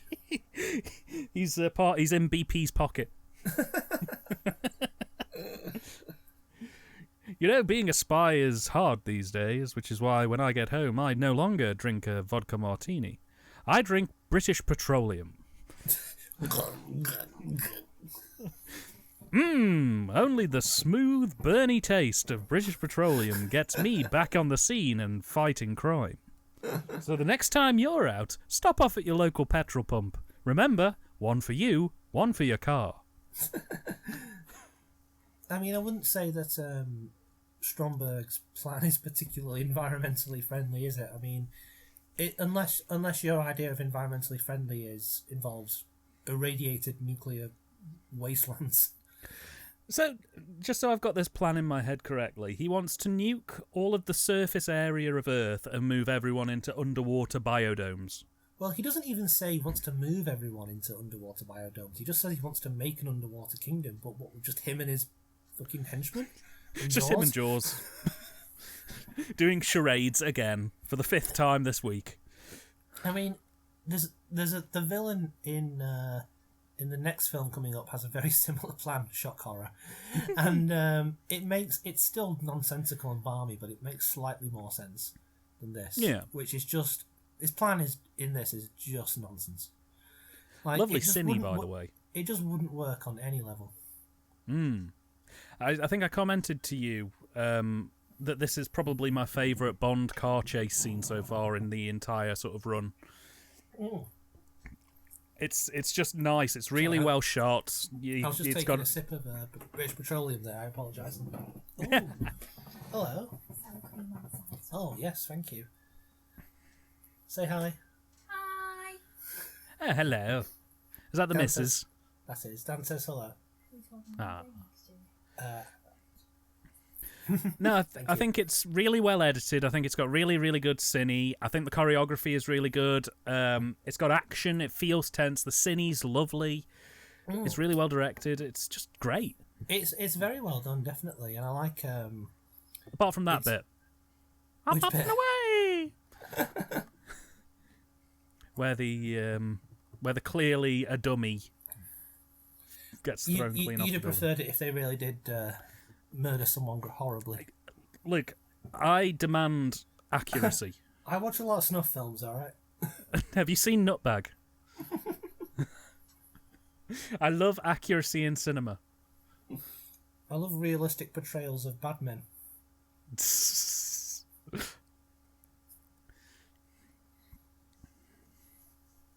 It is good. I find myself just watching it. Yeah, like I say, it's just so well made that it kind of, there's not really much you can say about it other than it's really well done. Yeah, and there's something I was reading about this too, about how there's a shot, I don't know if it's coming up soon or if we've already gone past it, where the Lotus does this like really ridiculous like 180 turn or like swerves across the road. And they could only get someone who worked for Lotus to actually pull the stunt off. Oh, wow. And he did it, and it took him ages, and he nearly died. And they apparently went up to him and said, great, we'll do that again, and this time we'll roll the cameras.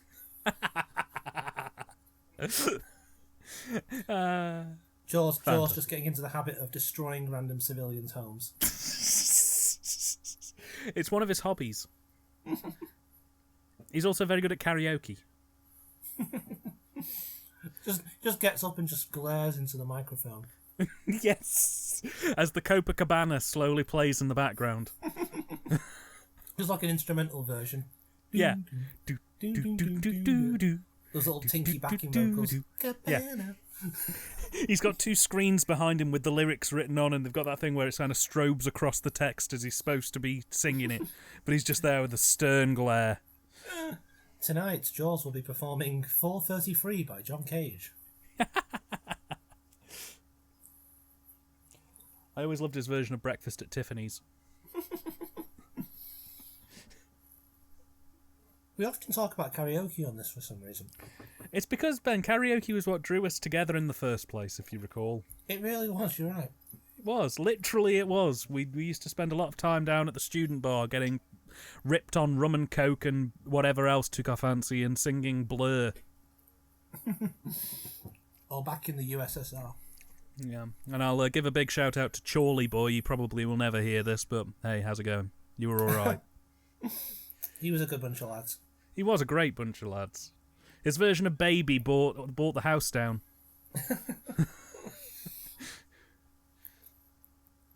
You're not thinking Is that what this scene needs? More Sheriff JW? Yeah, if Sheriff JW was on here, you better believe that he'd be like, "You're not thinking What? We're going in the goddamn team bop bop billy bop what? Bob pulled up in the nice old ding-dang car with a ding-dang ribbon around and flying a helicopter, big bang in the water, submarine yellow. We established this last time. Sheriff JW is dead. He is. He's in a Taiwanese holding cell, awaiting public execution. His wife's appeal failed. His wife accidentally took an elephant home. How do you follow that? You accidentally take an elephant home. Well, do you remember that bit in The Man with the Golden Gun where the elephant pushes him in the water? His wife just went up and was like, JW, what are you doing? Come on. Took the elephant back. Would it be like that old piff with the woman who's got the cat in her bag at the airport? Yeah. That guy opens it and an elephant comes out. The outcome of a sentimental impulse. Rabies is the last thing you'd be worrying about. Elephants, not even once. Whichever way you look at it, elephants mean death. While you may envision them in a playful savannah or eating a sticky bun. An elephant would kill you as soon as it would kill itself. Every now and then, it's like that rabies one. It cuts to Sheriff JW in the holding cell. You hear the clink of the jail cell, and it's like a clink and the text appears, elephants, just don't do it.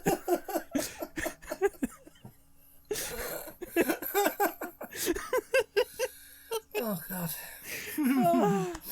Oh, my insides hurt. It just cuts to him in split-second bursts, so you just get a burst of, give up! You don't even need the synth sting. JW's voice is the synth sting. Yeah. His voice makes the peak distortion go.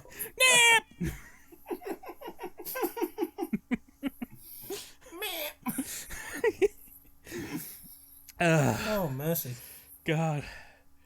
That's the most exercise I've got in about 4 weeks. On IMDb's trivia page, it just says the execution of J.W. Pepper was cut from the film at the last minute, but can be found at the end of Sarlo.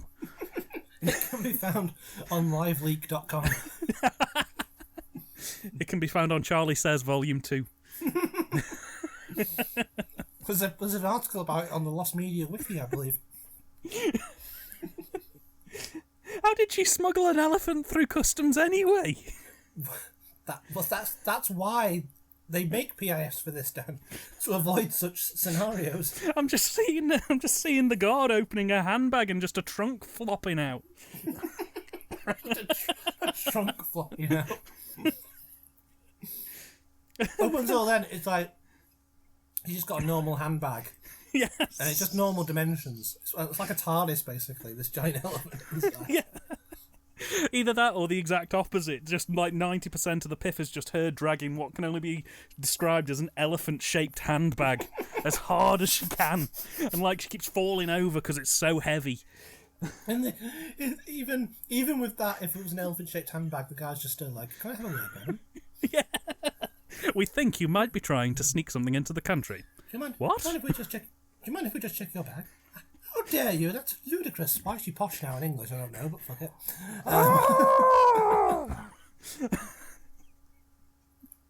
Coming up is something that you're going to see again in the Roger Moore Bond films. It's a shot of a man drinking beer, and then he looks at the beer and he goes, "Duh?" That's it. I'm back on the white spirits. That's like a Looney Tunes joke, that, isn't it?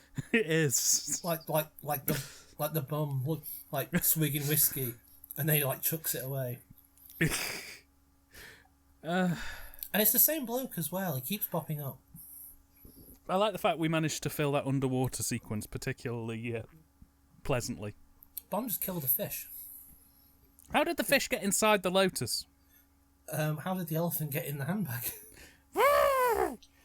See, originally I I wasn't even envisioning that originally. Originally, I just envisioned that JW's wife had become that disassociated from JW as a being that she'd just literally seen the elephant and gone, close enough.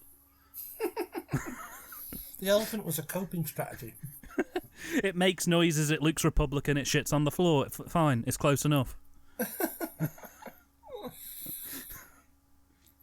I never even twigged just then that the elephant is the Republican symbol, isn't it? Yeah. So, therefore, our little spasm could be interpreted as a very clever piece of satire. Yeah, thank you. See, Ben, you've just given our commentary artistic merit. I feel a lot better for doing it. That's exactly what we intended to happen. So this is the scene where she's like, you're the man in the yellow jumpsuit. Well, yes, that's what I'm known as. That's what my friends call me. Other friends call me Jimbo. Well, the joke's on you. One friend called me Jimbo. He's dead now. Well, the joke's on you, Mr. Bond. All this time you thought I was smoking harmless tobacco. It's in fact marijuana. It's the devil's weed. Well, it was the 70s. Yeah. Yeah. No. Who is he? Now, I know that Bond actually does have a line where he says something about, when you're going down a hill at 40 miles an hour, you don't have time to remember a face, which begs the point of how he wouldn't have seen the face, would he? I mean, no, they were all wearing ski masks and lemon piping. I love an alternative version. Well, I love. This is what you were saying earlier about how when Roger knows to play it seriously, he plays it seriously. Like, he's playing this quite dramatically, and which is right. That's how it should be played. But I'd love it if he was still sort of like the wisecracking, cheeky chappy.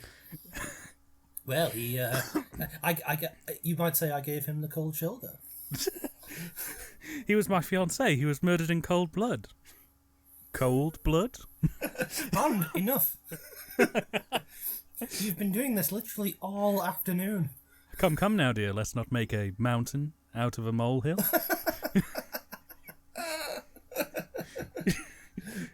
You might. This one's terrible. You might ski him later. Ski, like see? Yes, Bond, I get it.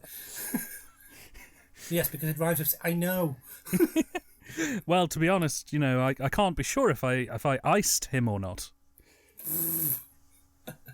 Now we're going into Batman and Robin territory. Tonight's forecast: a freeze is coming. I can't wait until we do those films. I mean, I don't even have to watch Batman and Robin along with you. I just close my eyes and the film just appears. I like to think that if we ever did do a Batman and Robin commentary, you'd just be Joel Schumacher throughout the majority of it. What, saying, I know the film is shit, I'm sorry, I didn't mean it. I know it's rubbish, whatever. I'm going now, bye. Yeah, pretty much. Have you heard the fan theory about the Batman and Robin films that I love fan theories, they're always correct. So the fan theory goes that Batman and Batman Returns are like the real universe Batman films, but that Batman Forever and Batman and Robin are films set within the Batman and Batman Returns universes and are basically sort of film adaptations of the real world Batman's adventures. It's interesting. I like it. It's creative, but because there's such a tonal dissonance between Batman Returns and Batman Forever and Batman and Robin. The idea is that they're so campy and over the top that they could only be cinema productions within this Tim Burton universe. Yeah, but I mean, if you watch Batman Returns, that has the reputation as being, it's oh so dark and Tim Burton-y. But that's actually just as camp and ridiculous as the Joel Schumacher ones, if not more at times. So it doesn't surprise me that the universe, the cinematic universe, or whatever you want to call it, of Batman, just loses the plot more and more as it goes on, and reality breaks down. It tends to happen a lot in comic book scenarios. I'm always very grateful to film franchises that slowly become more and more absurdist as they go along. Case in point. Exactly. we're about to go into nuclear submarine world. Yes, it's like the Argos of nuclear submarines. You just go in, take your pick. They've got little booths with loads of little pens. You just put down the number you want. You have to go and stand in a queue for a bit. Anya, be a dear and keep my seat. I'm going to McDonald's. I would like to try a McDLT.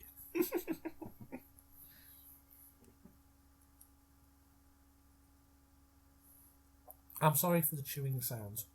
I can hear no chewing sounds on my end, but if it shows up on the commentary, we apologise anyway. You'll probably just be a dick and boost up the sound of this bit when I'm chewing. So all you'll hear is yum, yum, yum, yum. Oh, lovely, lovely. Lovely chicken. You didn't say, Ben, what are you eating in this comedy dining experience? Chicken fajitas. Ooh! Is that like roast chicken, or are we talking breaded, crumbly stuff? No, it's the normal crumbly breaded stuff. Nice. I always prefer like your KFC style southern fried stuff on a fajita wrap.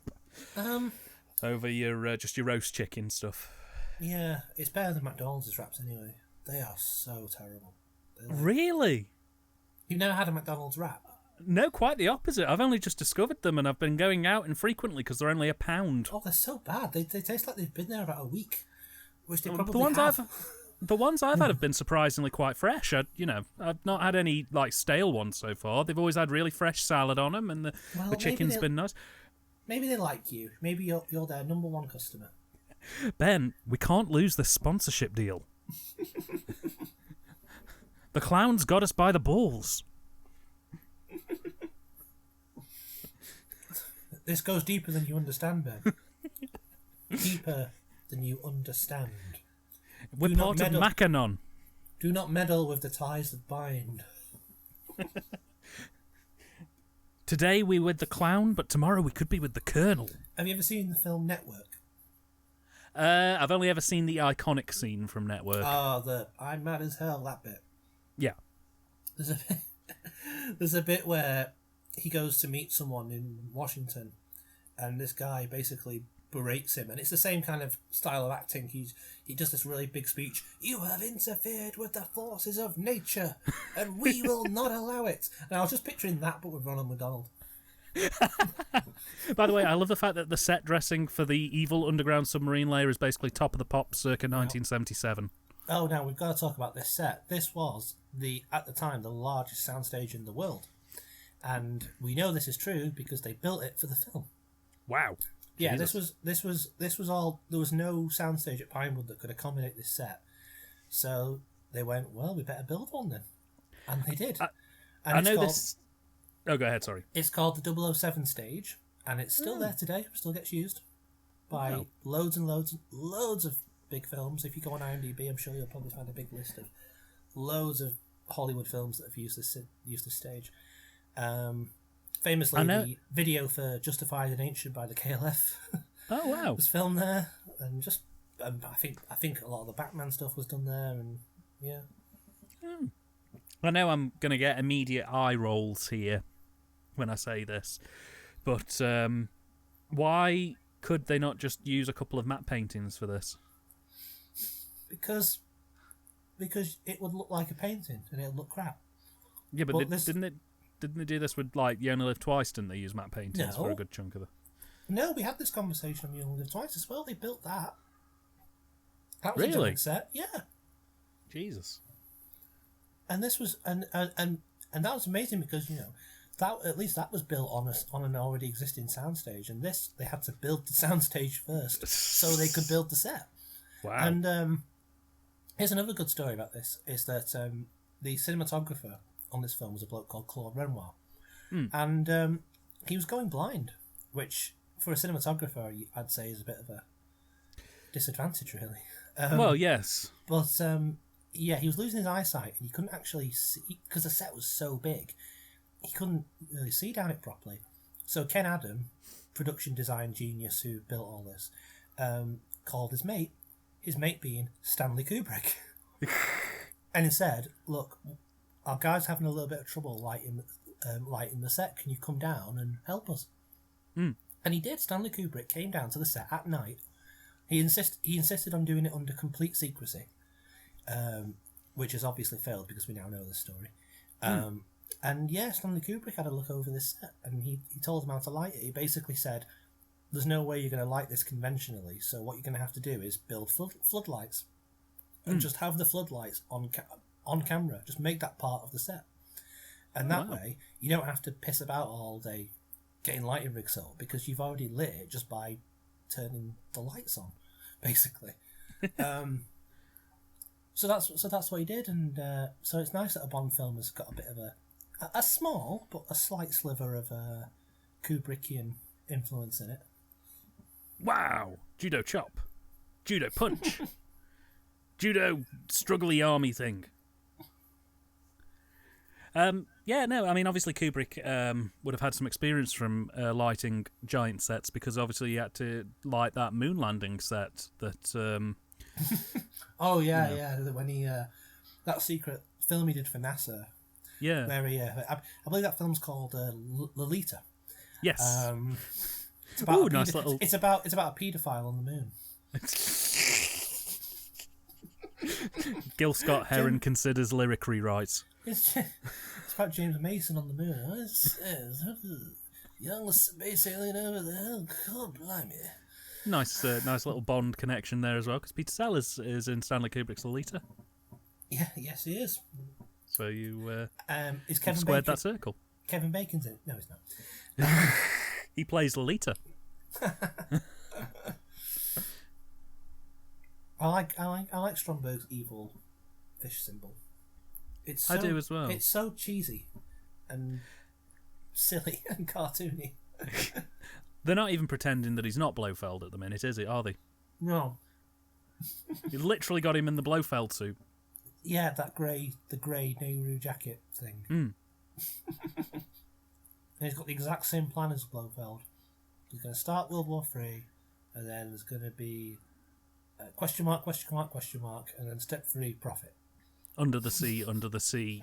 Oh, life is better down where it's wetter. Take it from me. Was that his notebooks for his plan? Yes. Maybe it's about a Blofeld who has just lost the plot, and he actually thinks that he's going to hang out with a Rastafarian crab, and you know. Well, this is the dementia version of Blofeld. The whole film is just revealed to be a dementia-induced hallucination by Blofeld. He sat on an intensive care ward after Sean Connery's Bond battered him around in his little space escape pod thing from Thingy. Remember when you told me about your what you would do if you were the showrunner of Doctor Who? Yes, and I still think it's a really good idea. Please tell that, because it's brilliant. Right, okay, so here is my pitch for 2 seasons of Doctor Who.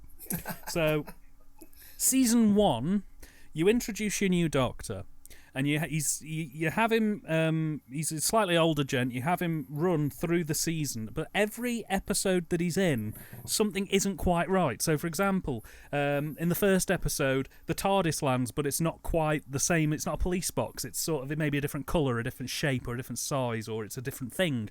And he just sort of shrugs it off and goes, "Oh, the chameleon circuit must be on the blink. Never mind."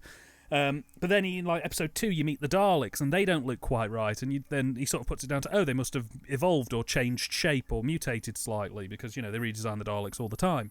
But then more and more things start slowly not seeming right. Like, for example, the planet Gallifrey isn't called Gallifrey anymore, it's called something else, and he's like, well, that clearly isn't right. And as it goes on more and more, it becomes very quickly apparent that the Doctor is suffering from something, and the final closing scene would be that he's realised that something's not quite right in the space-time continuum, and he runs out of the TARDIS control room, out into what he thinks is going to be the Gallifreyan sort of council base. But as he runs out, it turns out that it's a nursing home, and the door's closed behind him, and he turns around, and it's a wardrobe.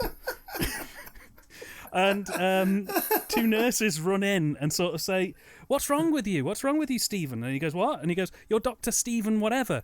And it turns out that he's been using the Doctor because he was a doctor beforehand, but it's actually that he's just a person with dementia. And that the entire of Doctor Who up until this point was just a dementia-fueled sort of nightmare-scape that this man has been living in a nursing home.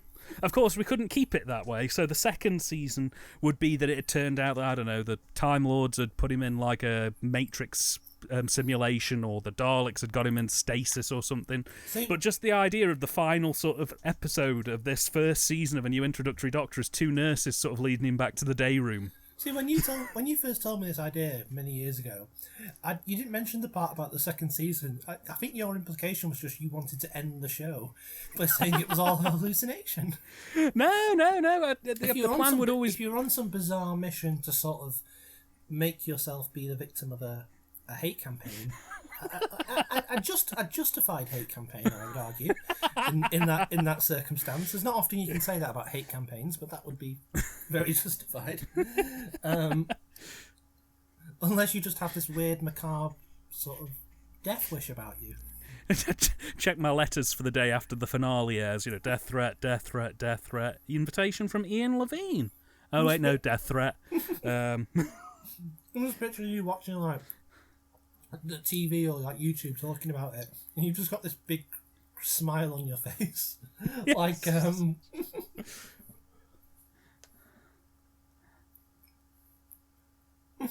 oh dear. Well, this is the thing. It's just I'd love the idea of leaving the fans in a kind of psychotic frenzy by not giving them what they want, because we all know how every new series of Doctor Who ends. It's always they spend 13 episodes building up some big bad, and then they diffuse the situation in 10 minutes. And then that's it. That's the whole season, signed, sealed, delivered. I want to end with something so open and abstract and perplexing that the fans either immediately go, what the fuck is going on here? Or they immediately want my death. I don't really, Well, I think you did used to go to a lot of conventions. I personally think this is just a manifestation of your deep-seated hatred of other Doctor Who fans.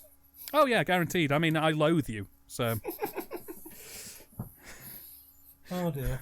We only have you on the show for the eye candy. And for the chewing noises.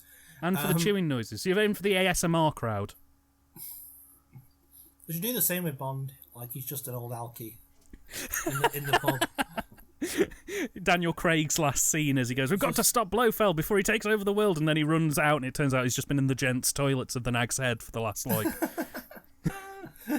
and people know to just leave him alone. Like, that's just James. He comes in, he has his 2 or 30 pints, and then he goes home. Christ, Jimmy, what's gone on in there? Have you had one of your funny turns again? He goes home and looks at pictures of his dead wife, and then he dies.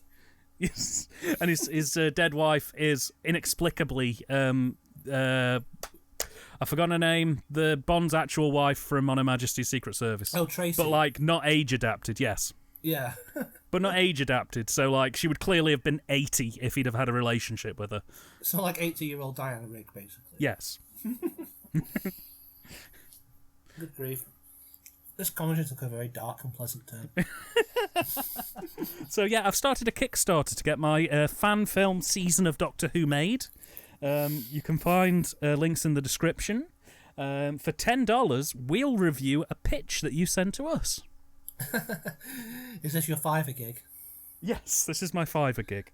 Yes, gotta keep those pennies coming in somehow, Got to keep the coffers going. CEX 50p DVDs aren't cheap, my friends. Oh dear. We've kind of got lost a bit amongst all the noise and explosions and water. What more can we say? This is an incredibly well shot and directed fight sequence that there isn't really a tremendous amount of trivia for. But that this Stanley Kubrick fucking lit this film. That's pretty good. Yeah, but you've already said that, though. We can't just keep saying Stanley Kubrick lit this scene. It's really good, isn't it? It burned down a few years later, but then they rebuilt it. Did Stanley Kubrick do the lighting again when he came back? I thought you were going to say, did Stanley Kubrick burn it down? My secret is out. I can't take any chances. He's just gone around. He talks like Mickey Burn them Mouse, all. Burn them all. Sounds like William Hartnell at the end of the Romans. Oh, yes. Burn, death, kill them all. Even the children. They're all Especially dead. the children. Look at that. That man was on fire and jumped into a water. It's great, isn't it? More films. I think every film could do a shot like that. Irrespective of context. So you're watching, I don't know, Driving Miss Daisy.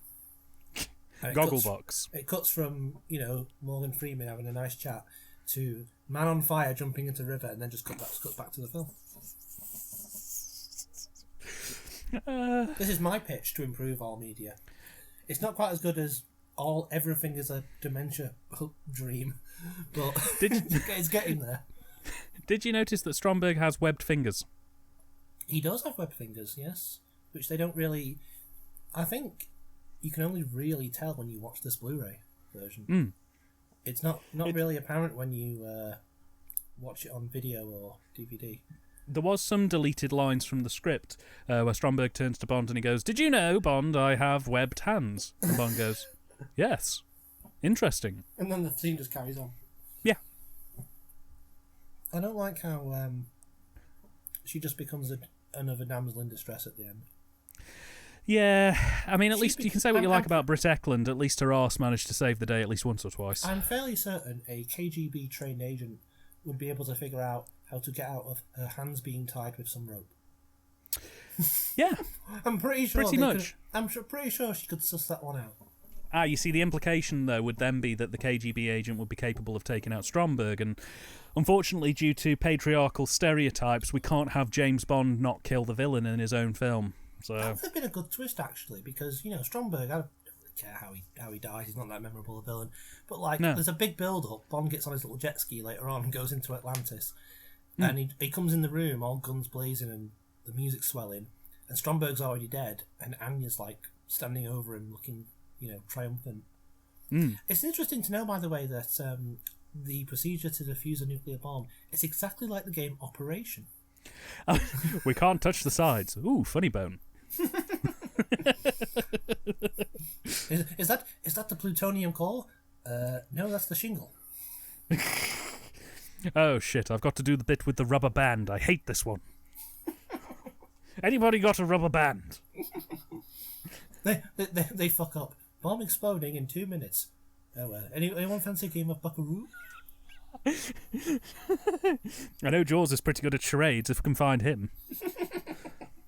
He's crap at charades. He just pulls up his finger. Okay, film, one word, and then just points at himself. Jaws. Yeah, you pick Jaws again. Okay, he's got a different one now. Book, one word, Jaws again. Okay. Okay, he's does the thing with his hands. Right, film, 2 words, second word, 2. Okay, first word. Everyone just groans. Ah. Okay, film. 3 words. Third word. D.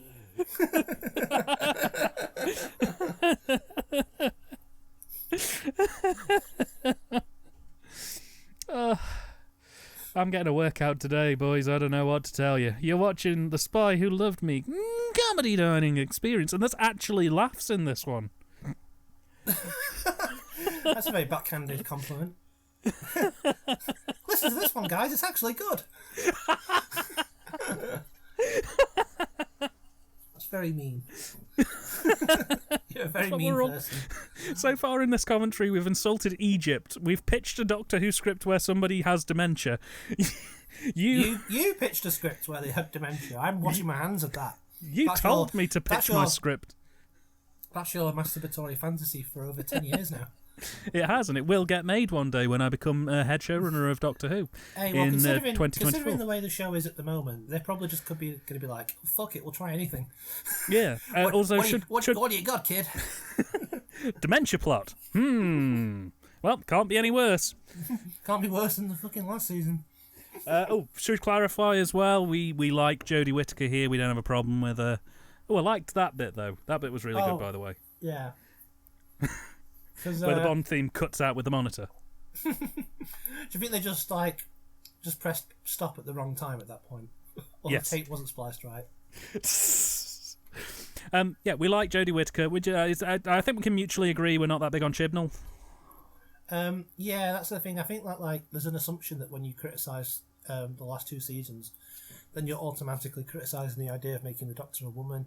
And I'm like, no, don't care about the Doctor being a woman. That's not why it's bad. Yeah. It's bad because the scripts are bad.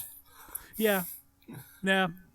They're long and boring and they don't really go anywhere. I have to check so many times now when I'm watching fucking Doctor Who reviews on YouTube. I have to check first that the person isn't a Nazi. Exactly. I never thought I'd get that way. It was either that way. Like, you watch a few videos where it's like, here's my reasons why Doctor Who. Number 1, ding. This is... It's not Cinema Sins, but it's close. Doctor having boobies. Ding. Number 2. Click away. Yeah. I will say, though, Ian Levine's YouTube channel has been coming on in leaps and bounds. I don't know. I haven't heard Ian Levine talk about Jodie Whittaker. I imagine it's not complimentary, though. He's not too keen on it. I'd suspect. He's not too keen on it. The last I heard was probably about a year or two ago, and he basically said, after episode 1 went out, I washed my hands of the show. It died with Peter Capaldi. And I think there was a sound that was like kind of like a thud when he said that. It was the sound of the world literally shrugging its shoulders at the same time. The apathetic sigh caused a tsunami that destroyed parts of the eastern seaboard. If Ian Levine says any more boring things, he's in danger of causing global meltdown. I was going to say he's in danger of causing global warming. From the sheer sound of breath being exhaled in a kind of way that will release enough carbon dioxide into the atmosphere to melt the ice caps in 3 hours. We are experts on global warming and environment and stuff. Look, I can't be mad at Ian Levine. I managed to get a copy of his Dimensions in Time and his animated Shardra, and they're not too Dementia in Time, that's what it should be called. Sorted, right. Kickstarter's launching next week, guys. We need $50,000. Oh no, we've repositioned the missiles to the wrong location. They're now heading to Buckingham Palace? Oh well. Bond, you great clot, you've destroyed the monarchy. This was the same year that the Sex Pistols released God Save the Queen. It would be a very apt thing to do. They'd give the film some street cred. Bond would become a great anti-monarchy picture. God Save the Queen. She ain't no human being. And there's no future. And England's dreaming. He should do a whole reading of that album, including Bodies. She was a girl from Birmingham. She just had an abortion. Screaming bloody fucking mess. I love the fact that Johnny Rotten, this figurehead of punk anarchism, has effectively become a Brexiteer gammon. There's some bizarre... He's been that way for years. He's been a boring old right-wing tosser for years. He really has. I just find it bizarre that this figure who came to stand for so much anti-authoritarianism is now like the biggest poster boy for it. Almost like he's a sort of out of touch, crappy old man. Yes. Has no idea what he's talking about ever. No, now, Ben, we have to be careful. It'll happen to us too. No, it won't. We'll be on the point forever. Forever. We're about to get the stock footage. Oh, this is where we hard cut into threads, isn't it?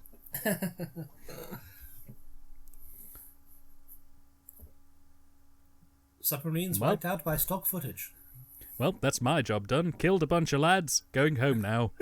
You can't fault a film that ends with 2 nuclear explosions going off. One of the nuclear explosions have also taken out the surrounding areas within those submarines, like say if they were just off the coast of wherever they were. They'd have done more than that. Wouldn't they have also caused a gigantic tsunami of some description? They'd have done more than that. So basically, and thank you to Protect and Survive for giving me this. They'd have done Roger more than that.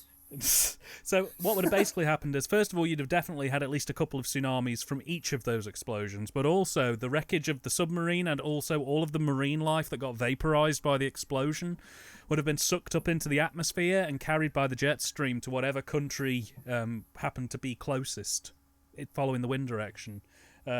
meaning that you would have basically had acid rain and large amounts of radioactive particles falling on some unsuspecting country. Do you think that crossed Bond's mind at the end when he's shagging Barbara back in the submarine pod? I'm sure he must have thought about it just before achieving.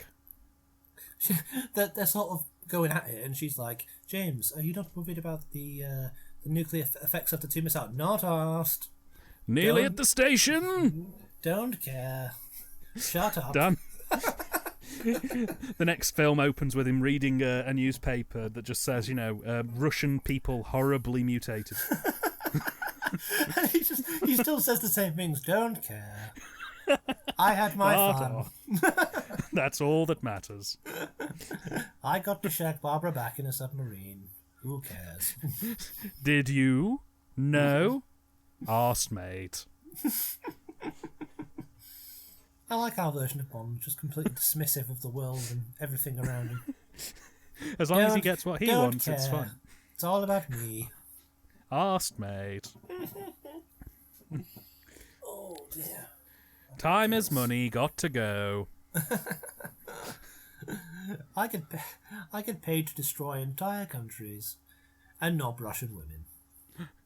You work in Safeway, mate. Get gone. Who's he talking to in this conversation? He's just addressing the world. He's just stood at a bus stop. He's purposely parked his Aston Martin where the bus would pull up. He's got Brett Eklund on the back seat and Barbara back at the front. And Yeah. he's like, what are you doing? Oh, you're going to work at Co-op, are you? Well, look what I'm doing. There's a bus driver just like 5 minutes down the road who's had to pull up because he can't pull into the bus bay to pick people up. And he's sort of swearing at Bond, but Bond's just not even looking at him. He's just still asking people what their jobs are and why he's better than them. So basically what you're saying is Bond is part of the Bullingdon Club. Basically. Here's £50, go away. Oh dear. That's some excellent matte work there when they get out of the submarine. I thought you were going to say that's some excellent satire there, but... Well, a satire of what? Of Bond being an apathetic arsehole. Oh yeah, I forgot we were watching The Spy Who Loved Me. It's only satire, Dan, if it's got animals in it.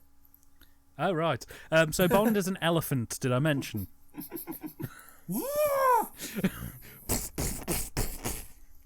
The outcome of a sentimental impulse. Q, what have you done? Well, it appears my underpants that turn you into an elephant actually work.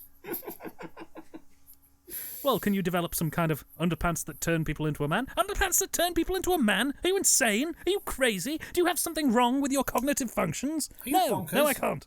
Are you freaky dicky? Are you insane in the membrane? And anyway, who wouldn't want to be an elephant? Look at this cute little fellow. And then he just sings a song about wanting to be an elephant. Yes. A slow piano ballad, preferably. Yes. Written by Andrew Lloyd Webber. It's basically the backing track to The Spy Who Loved Me, but it's about him wanting to be an elephant. I want to be an elephant. Ding, Makes me feel ding. sad for the rest. I want to be an elephant.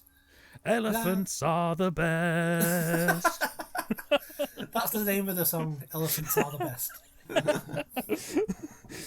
I was a man, but now I'm an elephant. It's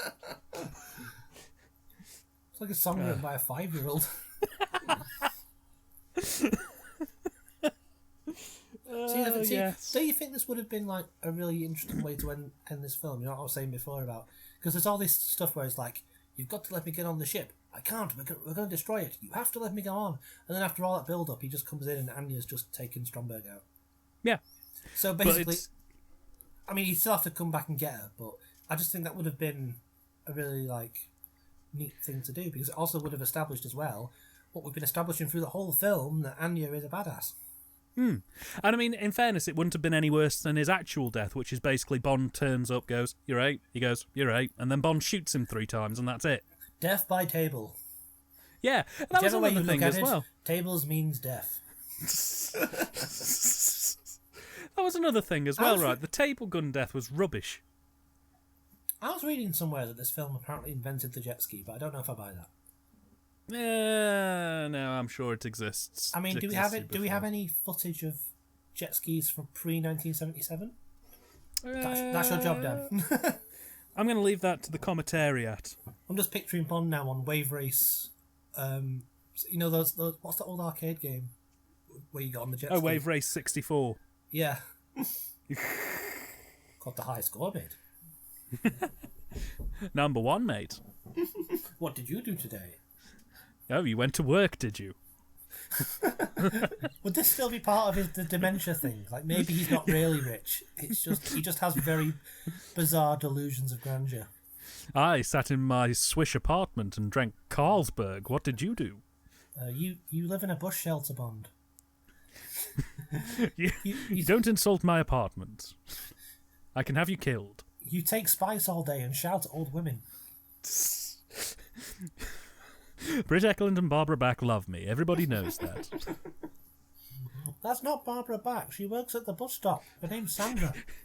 He quickly takes a sidestep to rustle through some of the bins and he finds a half-eaten sandwich. Ah, Baudelaire 57, my favourite.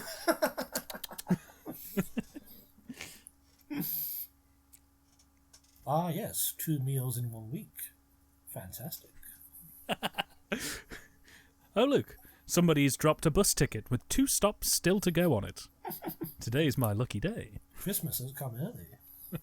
Guess I'm going to the city centre tonight. See what I mean? The death is a bit rubbish. It's, yeah, I guess very underwhelming. I guess a crap death befalls a crap villain. What I would have preferred is that he tried to escape in the lift after Bond pulls the gun on him and Bond pulls the lever that drops him into the shark tank. That would have been good. That would have been a karmic death. Yeah. Would have been more effective than just shoot him 4 times, he's dead now, bye. I still like my idea of having Anya kill him off screen. But yeah, that would have been my preferred one. The elevator thing is pretty cool as well. That would have worked. Hmm. But I mean, like, and it's very appropriate that he's just come on screen, because I think in terms of villains, you don't really care about Stromberg. He's just a Blofeld clone. Jaws is who you care about. He's the main one. He's top dog. He's very, very good. So it's quite fitting that we kill Stromberg just to get that out of the way, so Bond can have his little final battle with Jaws. Oh no, it's another wacky world.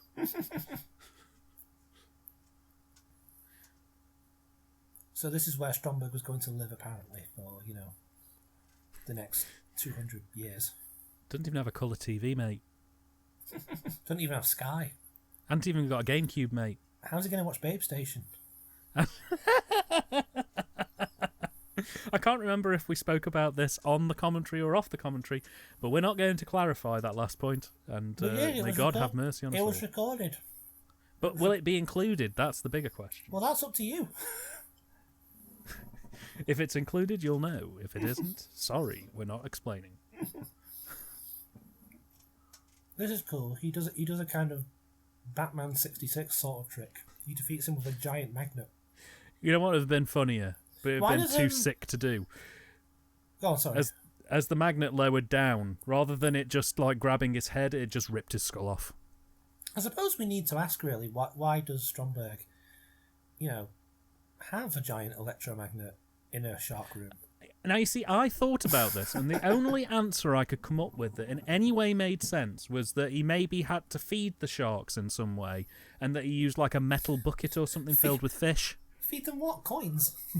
No, like a bucket full of like chum or something, and he'd just like suck it up into the magnet, drag it across over the tank, and then drop it, and the sharks would eat it, and then he'd use the magnet to reclaim the empty bucket. That would be an extremely convoluted and complicated way to feed some sharks. Exactly, especially when you can just drop people down your elevator. As opposed to just getting the bucket and throwing it in yourself. Yeah, but he's rich. Also, I think this is the second time in cinema that a man literally fights and eats a shark. The first one is zombie flesh eaters. No, the second one would be zombie flesh eaters. Well, they were actually, I think originally, they were going to kill Jaws. But I think they realised at some point, either when they were writing it or when they were filming it, that Jaws is a cool character. So it's like, no, we'll take out a bit of extra insurance. We'll let him go on. We'll keep him for now. Yes, which will pay off later. Oh yeah. Can't have a Bond film without a giant explosion. Well, hey. It's like Metroid games. They've always got to end with you escaping somewhere that's crumbling and destroying.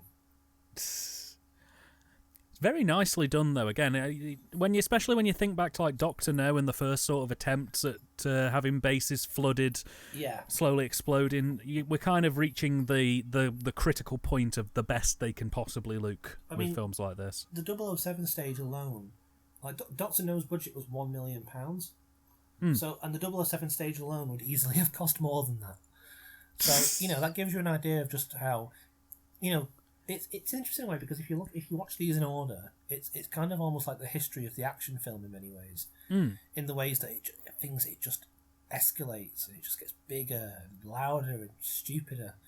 It's it's very, very reflective of that. That is some really nice miniature work, like you say. Oh, I like that transition there. That was nice. Which one? They sort of basically cut from the eye of the giant robot spider going under the water, and then there was like a load of foam crashed up against the camera. And when the foam pulled back, it was a model shot of the sort of underwater base of the helicopter pad and the helicopter and stuff. It's great, isn't it? It's a testament to sort of something which they don't do these days anymore, which is really good miniature work. Like that little robot spider, as you call it. I'm going to call it that from now on. That was probably only about like. That you probably fit in your hand. It's probably tiny. I was going to say I wouldn't be surprised if the robot spider was actually the model of the robot spider that Stromberg shows Bond in his office. God. But yeah, I've seen pictures of them filmed with it. And it's only like this very tiny little thing. But then if you know what you're doing, you can make it look 40,000 feet tall. Oh yeah. Oh, here we go. What was the last? Was it probably The Lord of the Rings? Probably be the last film to really use miniatures properly, wasn't it? Yeah, it's certainly going that way. One of the things I was actually going to ask you. Oh dear. Oh no. Betrayed. Betrayal. Maybe. No, it's all right. It's okay. She likes him really. She'll kill him later. She'll kill him after the sex. She just wants to get her end away first. That would have been a really nice twist, especially if you were going to introduce a new Bond in the next film. No, what I was going to say is, do you reckon then that the rebooted Bond films post Die Another Day are still reflective of action cinema and its developments, or do you think it's kind of we've hit a point now where it's no longer an evolutionary thing? They are, because the Daniel Craig, especially the first two, are very, very influenced by Jason Bourne. And which is what films were like at that time, sort of, slinky techno fillers. So yeah, it's definitely a reflection of that. You'll find this a lot. The Bond films, they're not really trend setters; they're trend followers. They're in queue with what's going on with what's going on in culture at the time, and this starts a very disturbing trend of Bond having sex in front of his boss. I did that once. I don't work there anymore. You didn't see the funny side of it. That's not why you don't work there anymore, incidentally. I mean, it was your boss did ask you to do that after all. He did. It's because I underperformed. Daily, he was like, you know the routine. You disappoint me. You're fired. How could you? It would have made me laugh then if they'd all sort of said their own names. There's 007, Agent XX, and Q just went, Q! And now to play out the end of the film, we have a rugby team. The cast of On the Buzzes. Nobody knows it better.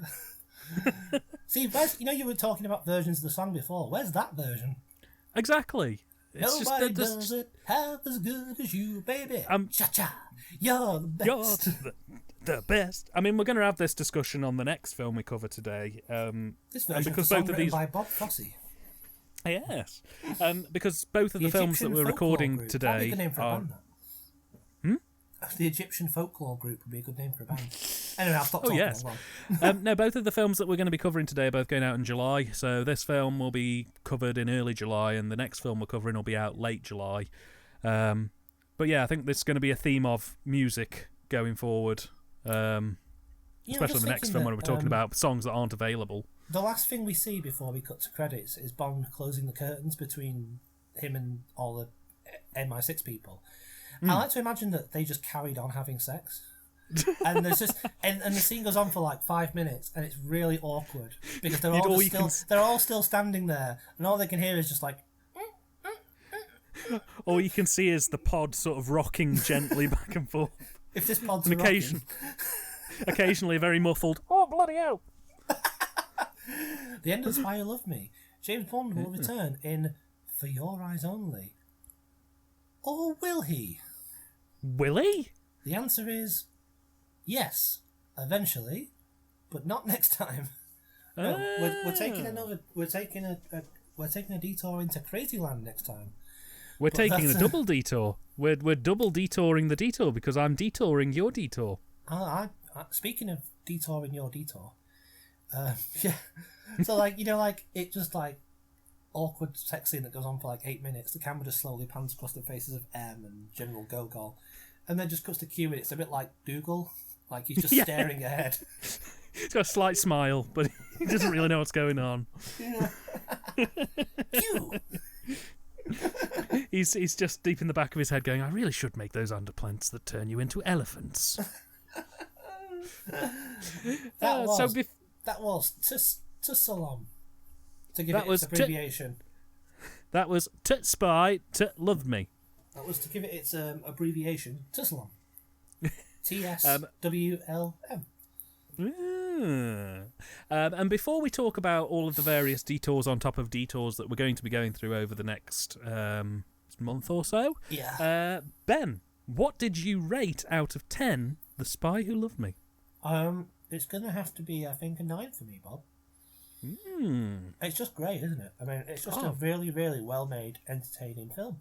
A good action film as well. It's kind of got everything that, when people talk about quote-unquote Bond films as if it's a genre, I think they're thinking about this kind of film.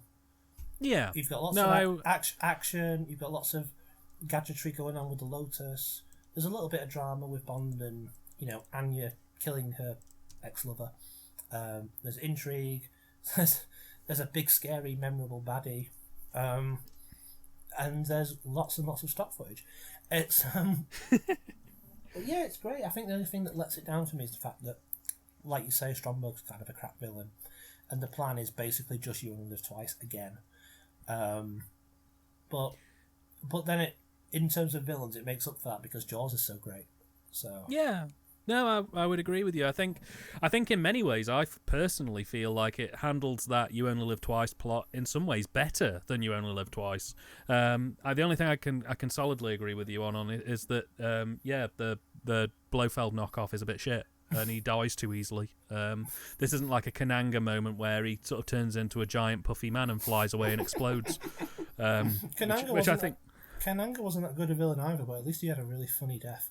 Exactly. I think if they'd given Stromberg a really bizarre and funny death, it would have really cemented it for me as being the best of the best Bond films I've seen so far. I love it. What if Bond just shoots him like same as he does in the film? He just shoots him. And then, for no apparent reason, he blows up just like Kananga. He turns into a balloon man and just blows up. It cuts back to Roger Moore, who gives a slightly perplexed expression, but then just carries on. Yeah. He contemplates it for a second. He goes, "Oh, okay," and then he just carries on with the film. All right. He's just accepting of the wacky world he lives in now. Yeah, he's just like, yeah, we're in a world now with psychics, gods, and men who can shoot people with $1 million. And men with 3 nipples. Yes. We're through the looking glass here, I'll just roll with it. So yeah, I would agree with you, and I think I would give it a 9 as well. I think it was a really enjoyable, good, well-rounded action film that didn't really feel like 2 hours. It felt a lot shorter than that. Yeah, apart from the sort of standard criticisms that I think you could probably have tightened a couple of bits up in the edit and maybe brought it just under 2 hours, and it probably would have been better for it, but then that kind of defeats the point of the Bond film. Overall, yeah, I enjoyed it. Yeah. All right, then. Well. Yeah.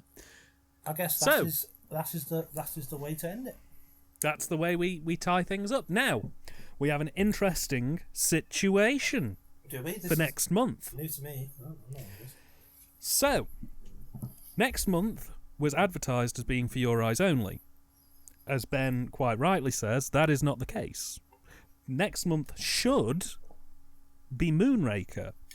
Well, I think most people know Moonraker's coming up next. You can just go look at the list of Bond films and they know what's next. I believe that the reason that Ben gave... Our audience are not in 1977. And I believe that the reason that Ben gave for why Moonraker took over from For Your Eyes Only was Star Wars. Yeah, well, I mean, we'll talk about that when we actually do Moonraker properly. We'll go into a bit more detail on that, but yeah, basically, if you look at the number one box office film of 1977, by the way, this came 8th, I believe, in the top box office films of that year. And 7 places above it was a little film called Star Wars. Little indie film I don't think many of you have seen. It's quite obscure. I think you can only get it on the imported VHS. And I happen to have the first one on VHS, and I can't recommend it. It's a bit drab. I don't think many people have heard of this film Star Wars. I don't know what you're talking about. Lost to me. I've never owned it. You sound like a crazy person. It's a fictional film. Is this where we take you back to the nursing home, Ben? Stop going on about dementia. So, ending the commentary on upsetting notes. We were going to do Moonraker, but then there is another detour, because out the same year as The Spy Who Loved Me was another Bond film. Not that crappy martial arts film. It was that crappy martial arts film that happens to star one James Bond. You're going to make me watch that again. We're going to make you watch it again as part of the Bond marathon because Bond is in it. You made me watch that once in uni and I was drunk. I don't remember you're gonna have anything about it. I remember it in the same way you remember nightmares, where you just get like flashes of unpleasant images, but you don't quite connect them together. So, before we go to Moonraker, join us next month as we take a look at The Dragon Lives Again, right? The lost Bond movie. It's canon. Dan can prove it. I can. Bond is in it. He has theories ready to go. I can. James Bond is in it.